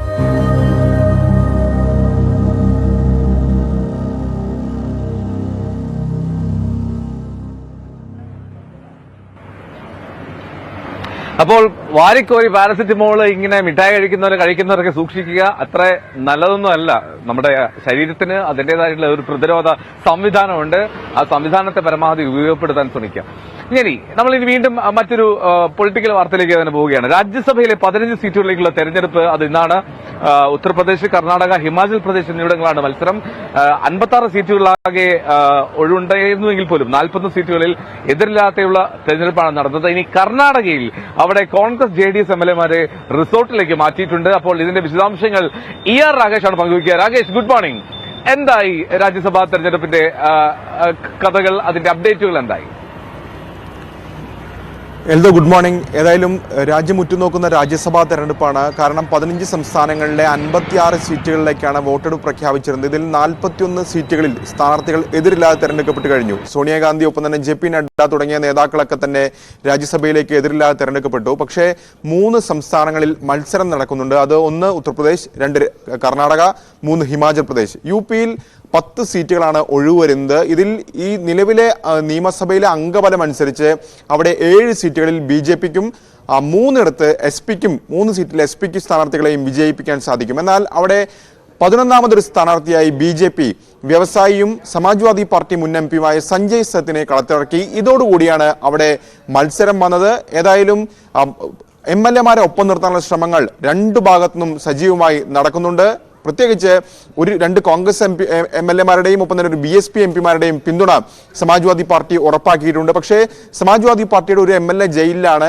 മാത്രവുമല്ല, അങ്ങനെ വരുമ്പോൾ കേവല അല്ലെങ്കിൽ കൃത്യമായി വേണ്ട വോട്ടുകൾ 37 എന്ന് പറഞ്ഞ വോട്ട് ഉറപ്പിക്കാൻ ആവശ്യമായ അംഗബലത്തിൽ നേരിയ കുറവ് വരും. ഇതാണ് BJP ഏതായാലും ലക്ഷ്യം വെക്കുന്നത്. ഏതായാലും ഇന്നലെ അഖിലേഷ് യാദവ് MLA-മാരുടെ അത്താഴ് വിരുന്ന് ഒരുക്കിയിരുന്നു. ഈ അത്താഴ് വിരുന്നിൽ ഏതാണ്ട് 9 MLA-മാർ പങ്കെടുത്തില്ല. അപ്പോൾ അവർ BJP-ക്ക് വോട്ട് ചെയ്യും. അവരുടെ നിലപാട് എന്തായിരിക്കുമെന്നടക്കമുള്ള കാര്യങ്ങൾ നിർണായകമാണ്. പ്രത്യേകിച്ച് 2018-ൽ സമാനമായ സാഹചര്യം ഉണ്ടായപ്പോൾ അവിടെ BSP സ്ഥാനാർത്ഥിക്ക് MLA-മാരുടെ പിന്തുണ ഉണ്ടായിട്ട് പോലും അവിടെ BJP ജയിക്കുന്ന സാഹചര്യമൊക്കെ ഉണ്ടായിരുന്നു. അപ്പോൾ UP-യിൽ ഈ 10ാം സീറ്റിൽ എന്തായിരിക്കും റിസൾട്ട് എന്നുള്ളത് നിർണായകമാണ്. കർണാടകത്തിലും സമാനമായ സാഹചര്യമാണുള്ളത്. അവിടെ ഒഴിവ് വന്ന സീറ്റുകളിൽ 4 എണ്ണമാണെങ്കിൽ കോൺഗ്രസിന് വിജയപ്രതീക്ഷയുള്ളതും ഉറപ്പായും വിജയപ്രതീക്ഷയുള്ളത് 3 സീറ്റുകളുണ്ടായിരുന്നു. പക്ഷേ 5ാമതായി അവിടെ JDS BJP സഖ്യം ഒരു സ്ഥാനാർത്ഥിയെ മത്സരിപ്പിച്ചതോടുകൂടിയാണ് മത്സരം വന്നത്. ഏതായാലും ഇത് മുൻകൂട്ടി കണ്ടുകൊണ്ട് MLA-മാരെ ഹോട്ടലിലേക്ക് കോൺഗ്രസ് നേതാക്കൾ മാറ്റിയിട്ടുണ്ട്. പക്ഷേ സ്വതന്ത്രരെ അടക്കം പിന്തുണ ഉറപ്പിക്കാൻ കഴിഞ്ഞത് കോൺഗ്രസിനെ സംബന്ധിച്ചിടത്തോളം ആശ്വാസമാണ്. ഹിമാചൽ പ്രദേശിലും സമാനമായ രീതിയിൽ 1 സീറ്റാണ് ഒഴിവുള്ളത്. അവിടെ അംഗബലം അനുസരിച്ച് ഉറപ്പായും കോൺഗ്രസ് വിജയിക്കേണ്ടതാണ്. പക്ഷേ അവിടെയും BJP സ്ഥാനാർത്ഥിയെ നിർത്തിയിട്ടുണ്ട്. അതാണ് നിലവിലെ സാഹചര്യം. ഏതായാലും വോട്ടെടുപ്പ് 9 മണിക്ക് ആരംഭിക്കും. 5 മണി വരെയാണ് വോട്ടെടുപ്പ്. അതിനുശേഷം 6 മണിയോടുകൂടി വോട്ടെണ്ണൽ ആരംഭിക്കും. ഇന്ന് തന്നെ റിസൾട്ട് അറിയാനും സാധിക്കും. എൽദോ.